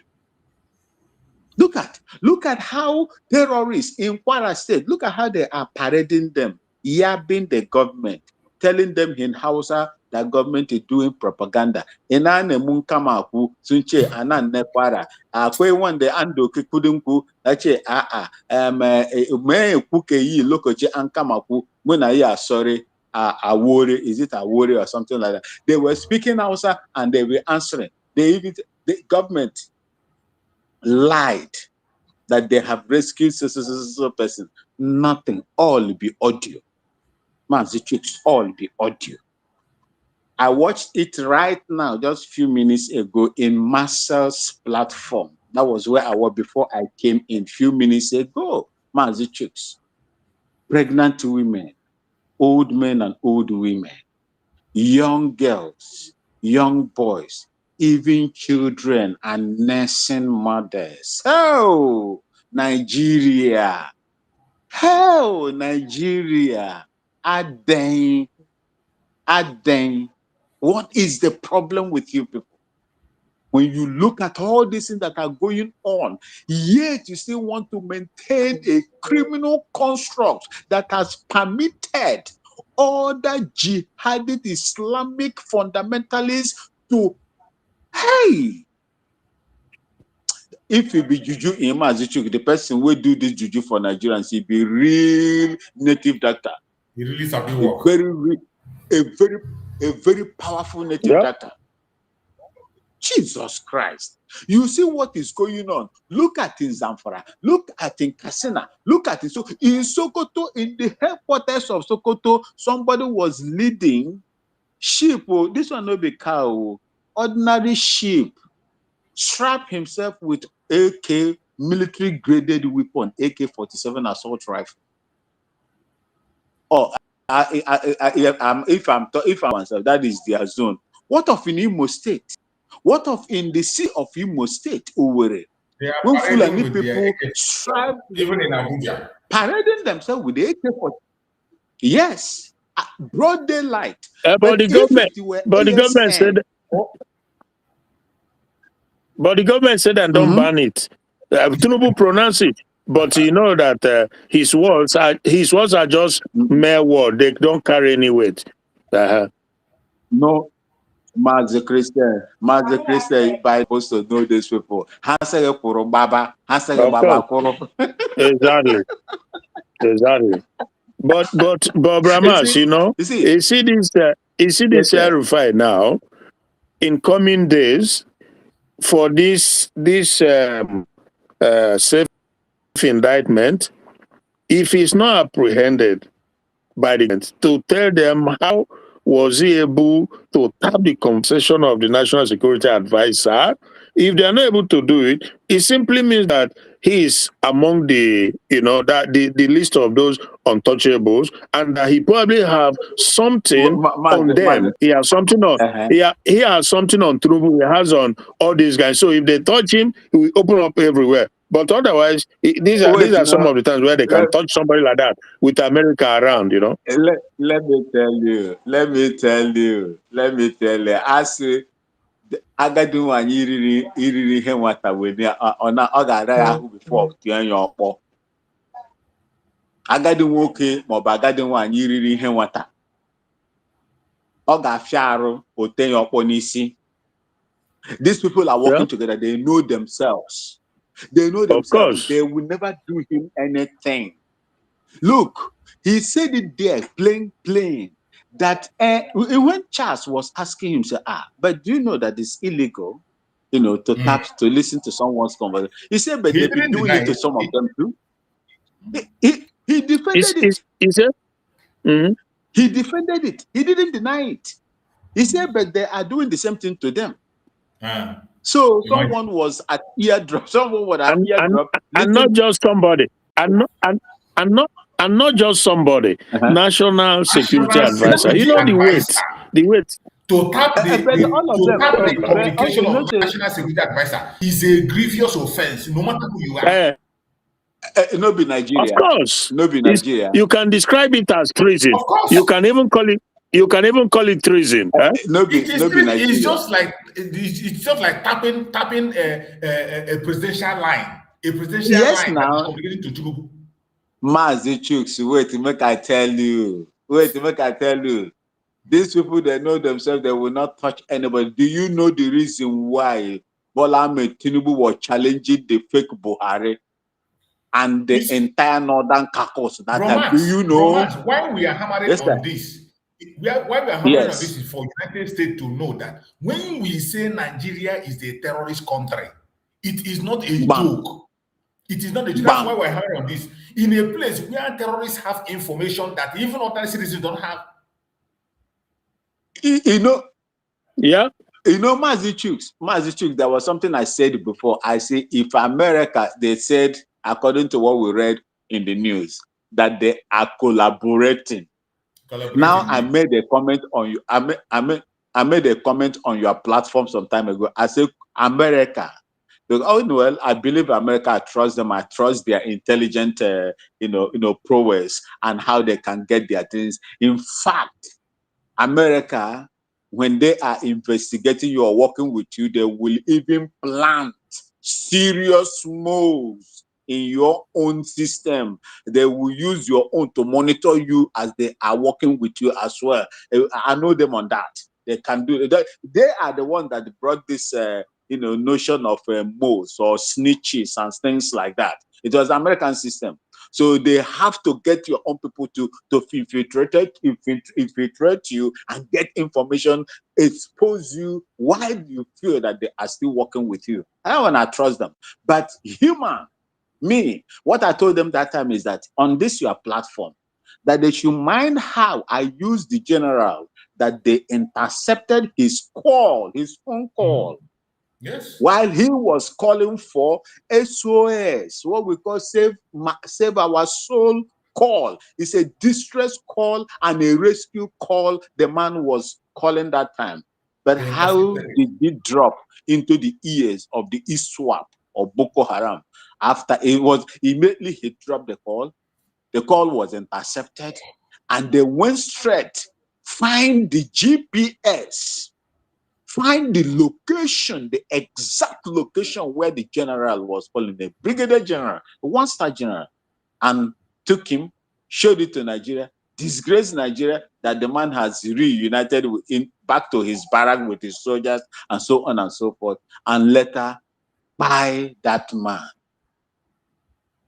So I said it here that America should be careful, because any mistake you make, it will cost the life of your own people. We know how to work with these people, know how to design means to work with these people. And I believe that America has the capacity to even do whatever that they want to do, to expose them not to risk the life of their own personnel. See, these people are one and one. They are with themselves. They know what they are doing. Bola made Tinubu know what. Why did Bola make? Is it not through the pressure that they sent Bola made Tinubu listen to them and went to take and sign a defense agreement or whatever with Turkey? Was it by coincidence, Mazichix? No. Immediately, Sheikh Gumi suggested that he should go there. These are the people that they expect him to go that can help Nigeria. America cannot help Nigeria. America cannot help Nigeria. They want to bar America from coming to Nigeria to help. And they do not know that America has an overriding power over Turkey, Erdogan himself, who has been fingered. One of his generals, private security, has been fingered to be operating in Nigeria. You see, my people, most of this thing that is happening shows you that Nigeria is involved in this pure Islamization of Nigeria. That is the reason why they cannot do anything. Abacha said, if insurgency lasts for more than 1 week, the government is aware of it. If the government is not aware of it, they have every capacity. Let me give you an example, Mazuchi, before I drop. In Ghana, these people came in here to deal with us. We did not even, chase them immediately. No, we allowed them so that they were as if that they are coming to do their business. But these people entered into our land and begin to rape our old women, destroy their crops, buy them in the process. Then the president said, never, this thing cannot. It was the chief who, spoke to his member of parliament, Agogo, in Ashanti region, Agogo constituency in Ashanti region. Just like that. It was the chief and the people. No, we cannot allow these people to continue to live here. Government, come and do something, because they are taking our life and raping us. Government didn't stop. Government went in. Police, no be the army. Ghana police, not the army. They were the one that went there and dealt with the situation outrightly today. Just like Nnamdi Kanu and Samuel Ekpa said, Prime Minister, if you want to deal with cancer, use that, what do they call it, the X-ray or whatever that they use to cut it, laser, cut it from the root. cut it from the root, and they mow them down from the root. Till today, they cannot come into these places again. I'm telling you the truth. Even when look, the last one was that these people want their knife, cutlasses, sharp cutlasses to, to move their cattle to the cattle market.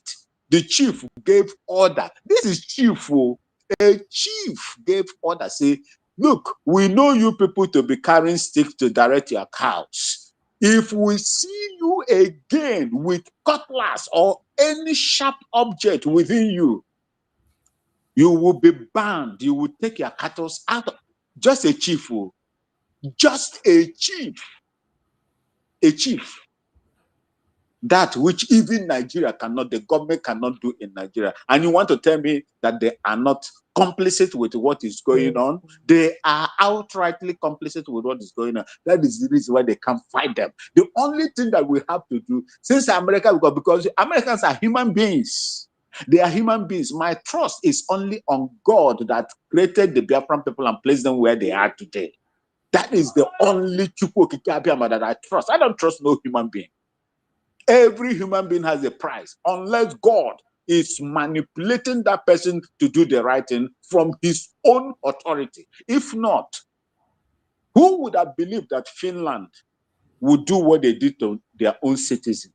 A politician and a military veteran, a former military, officer in there. Who would have believed that they would do that to him? Biafrans, I am here to tell you that as long as God is using those people to do what they are going to do for the benefit of the Biafran people, let's kill. Let's kill. Support now, rifle, everything, mpara igwe na granite eji etinye n'ime ania, ọ gbasara everywhere. Ọ wee ego ka anyị chọrọ. Taa wụ fundraising.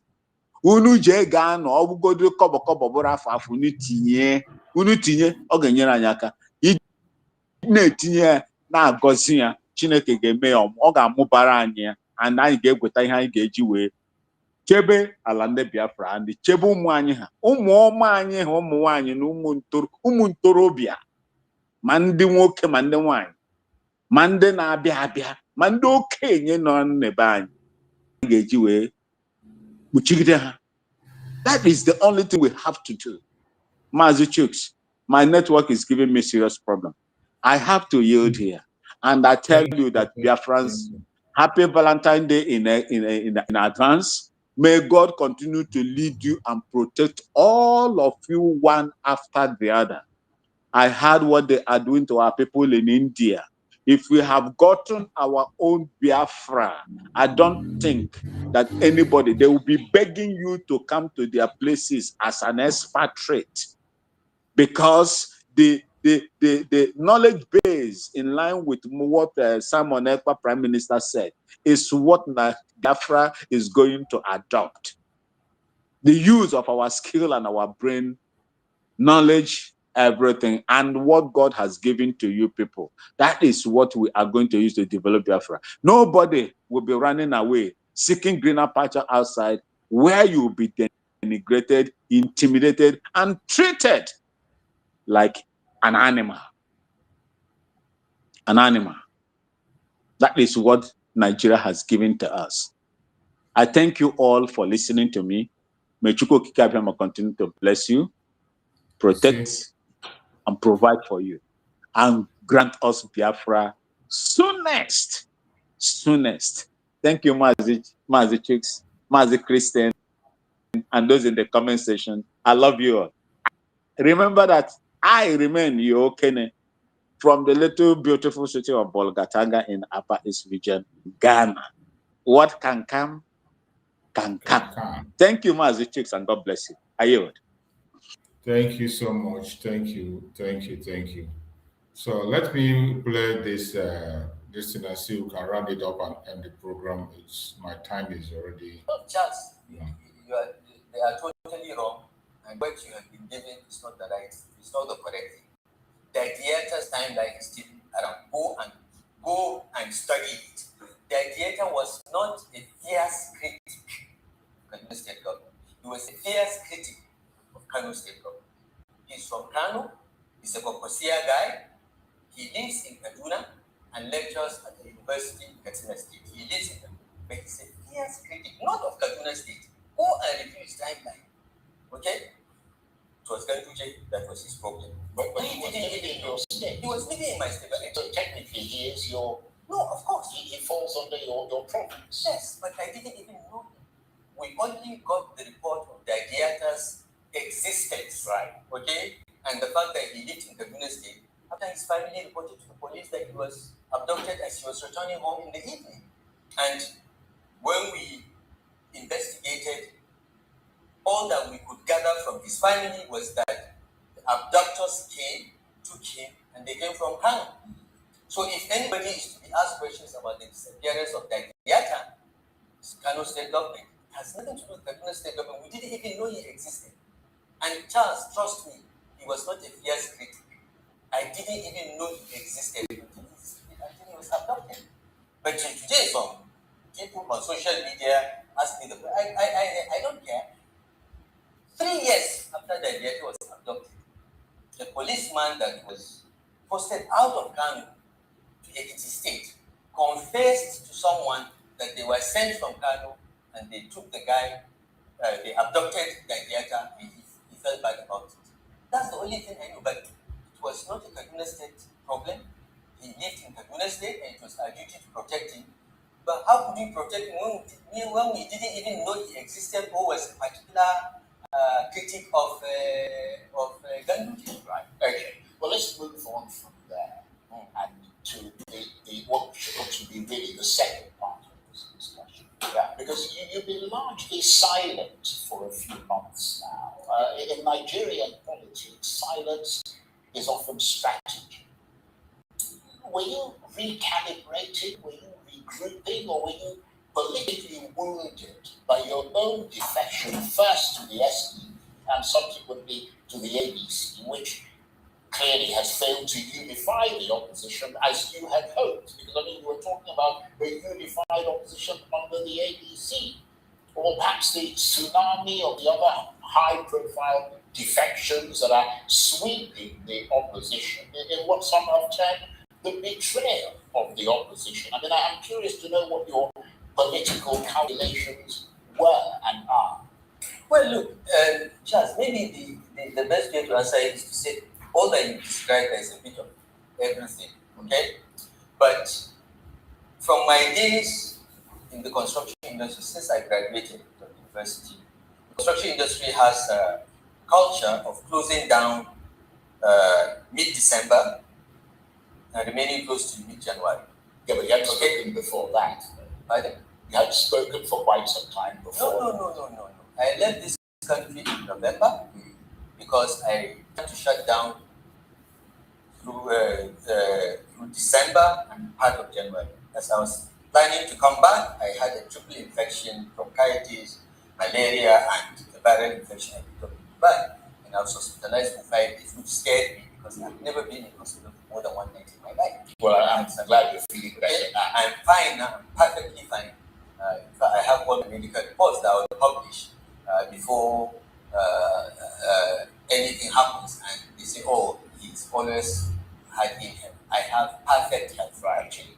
So that was my plan. I took time off to do this, and I'm writing a book that I haven't done much on, and I had to get away. But you are right. I had to evaluate the year 2025, all that happened. I had great hope for the SDP. I was heartbroken by what the SDP leadership did. But it's life. Things happen, disappointments happen, and you move on. But I want to correct your mistaken impression that in the AGC we do not unify the opposition. We are unified. The leadership of the AGC is one. We are focused. We are determined to all remain together. We all agree that among those that have presidential aspirations, only God knows who is the chosen one. But all have agreed that whoever emerges in free fair and transparent primaries will be supported by all. And the first stage in building this momentum is through the membership, revalidation, mobilization and registration, which has been kicked off now. As soon as we finish that, we're going to go ahead with congresses, elect new leaders for the party, and have a non-elective convention where we will even promulgate a new constitution of the party. Immediately after that, of course, planning for primaries with the candidates will begin. So we are on course. We are not making as much noise in the media or in the public because of the intolerant political environment that this autocratic government is trying to impose on the country. But at the grassroots, where it matters, the polling units in the wards have penetrated every part of Nigeria. And what the people of Nigeria are looking forward to is for us to give them a decent and electable candidate. And this government is gone by the grace of God. So we've done that. I believe we've lost some time, lost a bit of momentum between July when we unveiled until the end of the year. But we are going to catch up. We are going to surprise this government. And I assure Nigerians that we are going to give them a very credible alternative platform and a candidate that will defeat President Tinubu in the next election. Okay, well, I mean, I'm sure you've heard about this proposed bill before the US Congress, the Nigeria Religious Freedom and Accountability Act 2026. So there's named Senator Rabiu Kwankwaso in connection with alleged religious freedom violations. I mean, that's clearly no small matter. When the American legislature invokes your name in the context of human rights, it raises the stakes far beyond domestic politics. So what are your thoughts on that? Well, look, first let me say that, as Nigerians, we should not get carried away and be pawns in what is essentially domestic political posturing. Okay? Because this whole Christian genocide stuff and the latest bill is just the Republicans playing to their base, the Christian evangelical base in the US. That's nothing to do with Nigeria. I want to lay the foundation because it's not just about Kwankwaso. It's something that every Nigerian should be conscious about and know. So that's one. So all this posturing, let's know it for what it is. It has nothing to do about concern. It has nothing to do about this. It's domestic politics in the US. Secondly, I think it is heartbreaking for me as a citizen of Nigeria and someone that has been in the highest levels of government that as a government, as a country, we are unable to protect all our citizens, whether they are Christians or Muslims. Everyone is at risk. We all know that. And that, for me, is what we should be worried about. And it is clear that the country is not secure. The security architecture has failed. The personnel are incompetent or not doing the job. And we need to ask some very difficult questions so that is recalibrated, so that every Nigerian will feel safe. But coming to the matter of Kwankwaso, I think it is most unfair to tag Kwankwaso. And I'm trying to figure out whether it is the $9 million lobbying money that led to the list of Kwankwaso because Kwankwaso has refused to move to APC. Because the evil that this government is capable of is beyond your imagination, Charles. They may be behind it because Kwankwaso has refused to move to the APC. And there are rumors that he will move to the APC. But you say they may. Yeah. They may. They may be. In fact, I cannot think of anyone else. Because look, 12 northern states implemented Sharia. Okay? The first state to do so was Zamfara. I thought Zamfara should be listed there, if at all anyone is to be blamed for this Sharia fiasco. Alright? Kwankwaso followed suit like many other northern governors, and Kanu was not very strict in implementing Sharia. So he's not one of the governors that you say was a fundamentalist or those that cut off the hands of Nnamdi Jengebe or whatever are walking the streets, but they are in APC. Nobody is mentioning the states or mentioning Yerima Bakura.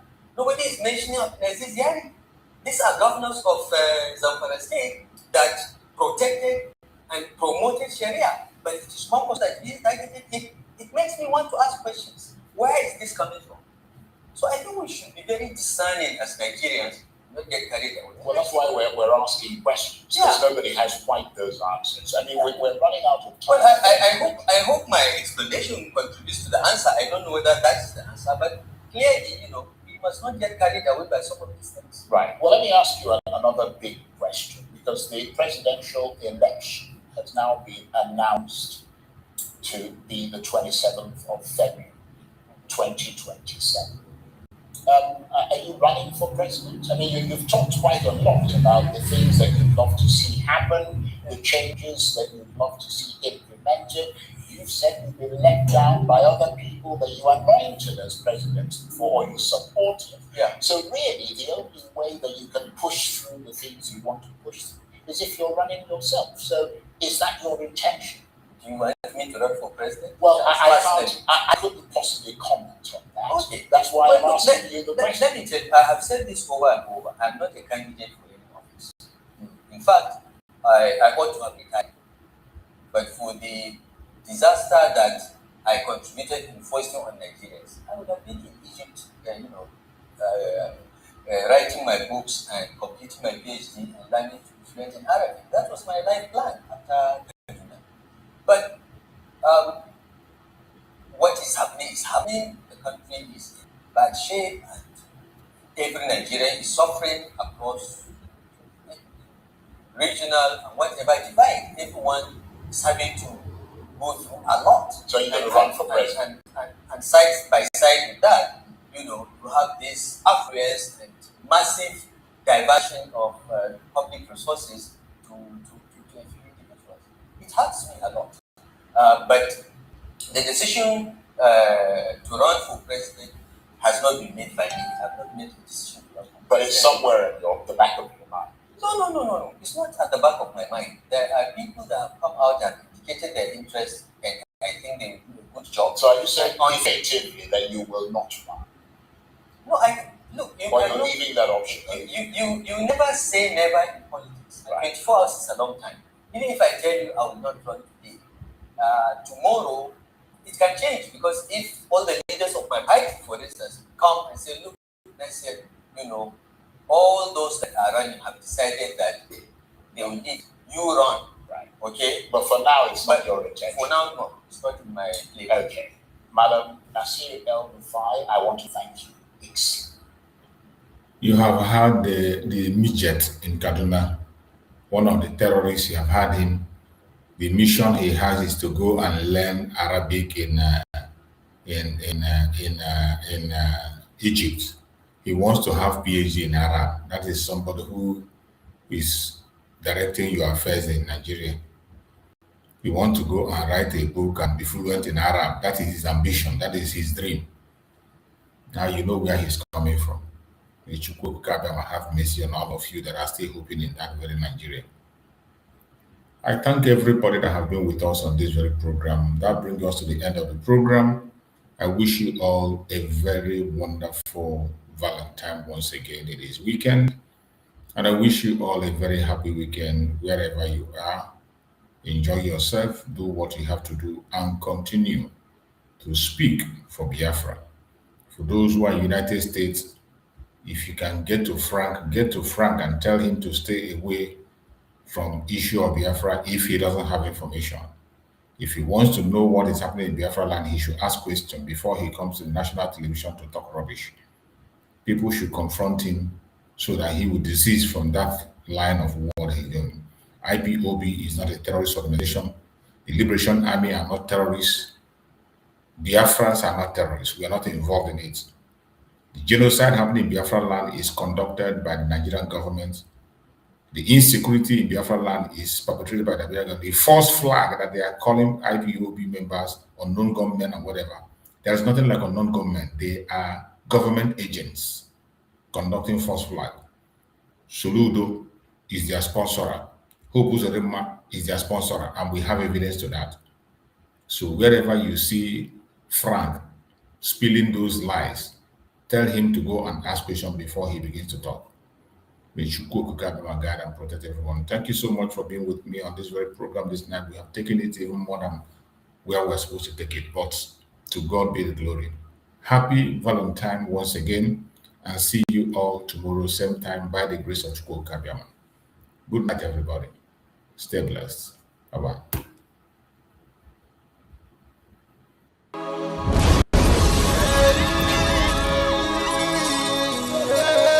This is from Biafrans Got Talent. We are letting Biafrans know the reason why we should remember those who gave their lives for us, those who died, that we may live. You died to end my suffering. You died fighting for my freedom. Your blood is the seed of redemption. You are my inspiration. The deed no wrong with them, military shots at them. 67 to 70, we remember them. 2016, 38 May, memories still deep to my till today. Wonder why they refuse to publicize the genocide. The world media turn blind eyes to our plight. It's time to arise, land of the rising sun. Let's rise one more time, let's rise. Yo, we will never forget our fallen heroes. Those who gave their life for us. Onitsha massacre, Iwata massacre, Aba massacre. We remember you. Alright. Tell them I battered me, oh. Remember when me tell you say I battered me, oh. Yeah, I remember that what I call a Selflessness. But the way would you put like a papa nuku. But then the way would you me tell you what I look pandi, what pandi samiro, me tell you what I day. For me the fall and the rest of man I tell you what I me never give up, me tell them Fallen heroes, I want to promise you something today. We must fight together, no retreat and no surrender. We must hold them down till the end of time. The most important thing is that we will restore Biafra. May your soul rest in peace. I look up to the sky with tears in my eye. For other Biafrans and for freedom had to die. We will never forget you as the days go by. You are always in my heart, you'll never be apart. They fought for our freedom. They died for our freedom. They fought the Nigerian soldiers in the war front without food, without guns, for our freedom, for our life, for our own good, for our children. We love them, our heroes. We want them. My heart bleeds when I saw them slain. Where will I be now if not then? They will remain indelible in my heart forever, forever, forever, and ever, and ever, and ever. We serve in your plantation, and the way you paid us back with your bloody starvation. We bled in our history that the death of my people is a mystery. No going back to get to a victory. I had a voice now call for vengeance. I never get bummed, I'ma blow like a vengeance. Yo, we will never forget our fallen heroes. Those who gave their life for us. Onitsha massacre, Iwata massacre, Aba massacre. We remember you. Alright. Where will I be now? If not you, you died at Mali.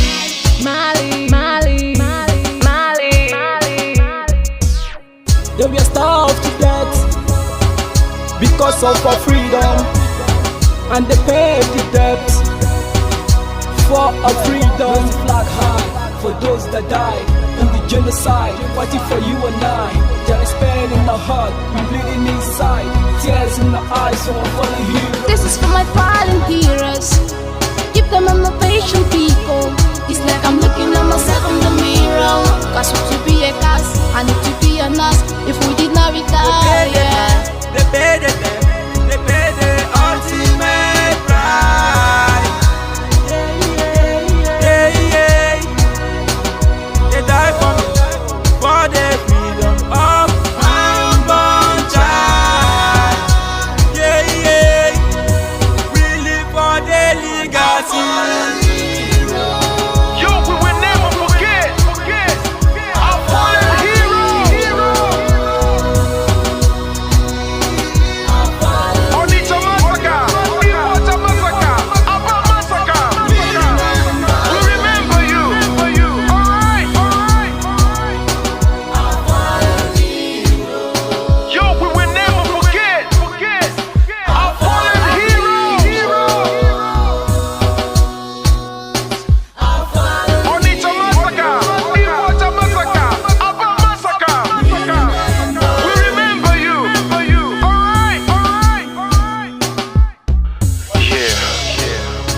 flag in the air. Never be afraid. March on, cause we are more than conquerors. Yeah, you know what it is. We must revenge, and we must stand to represent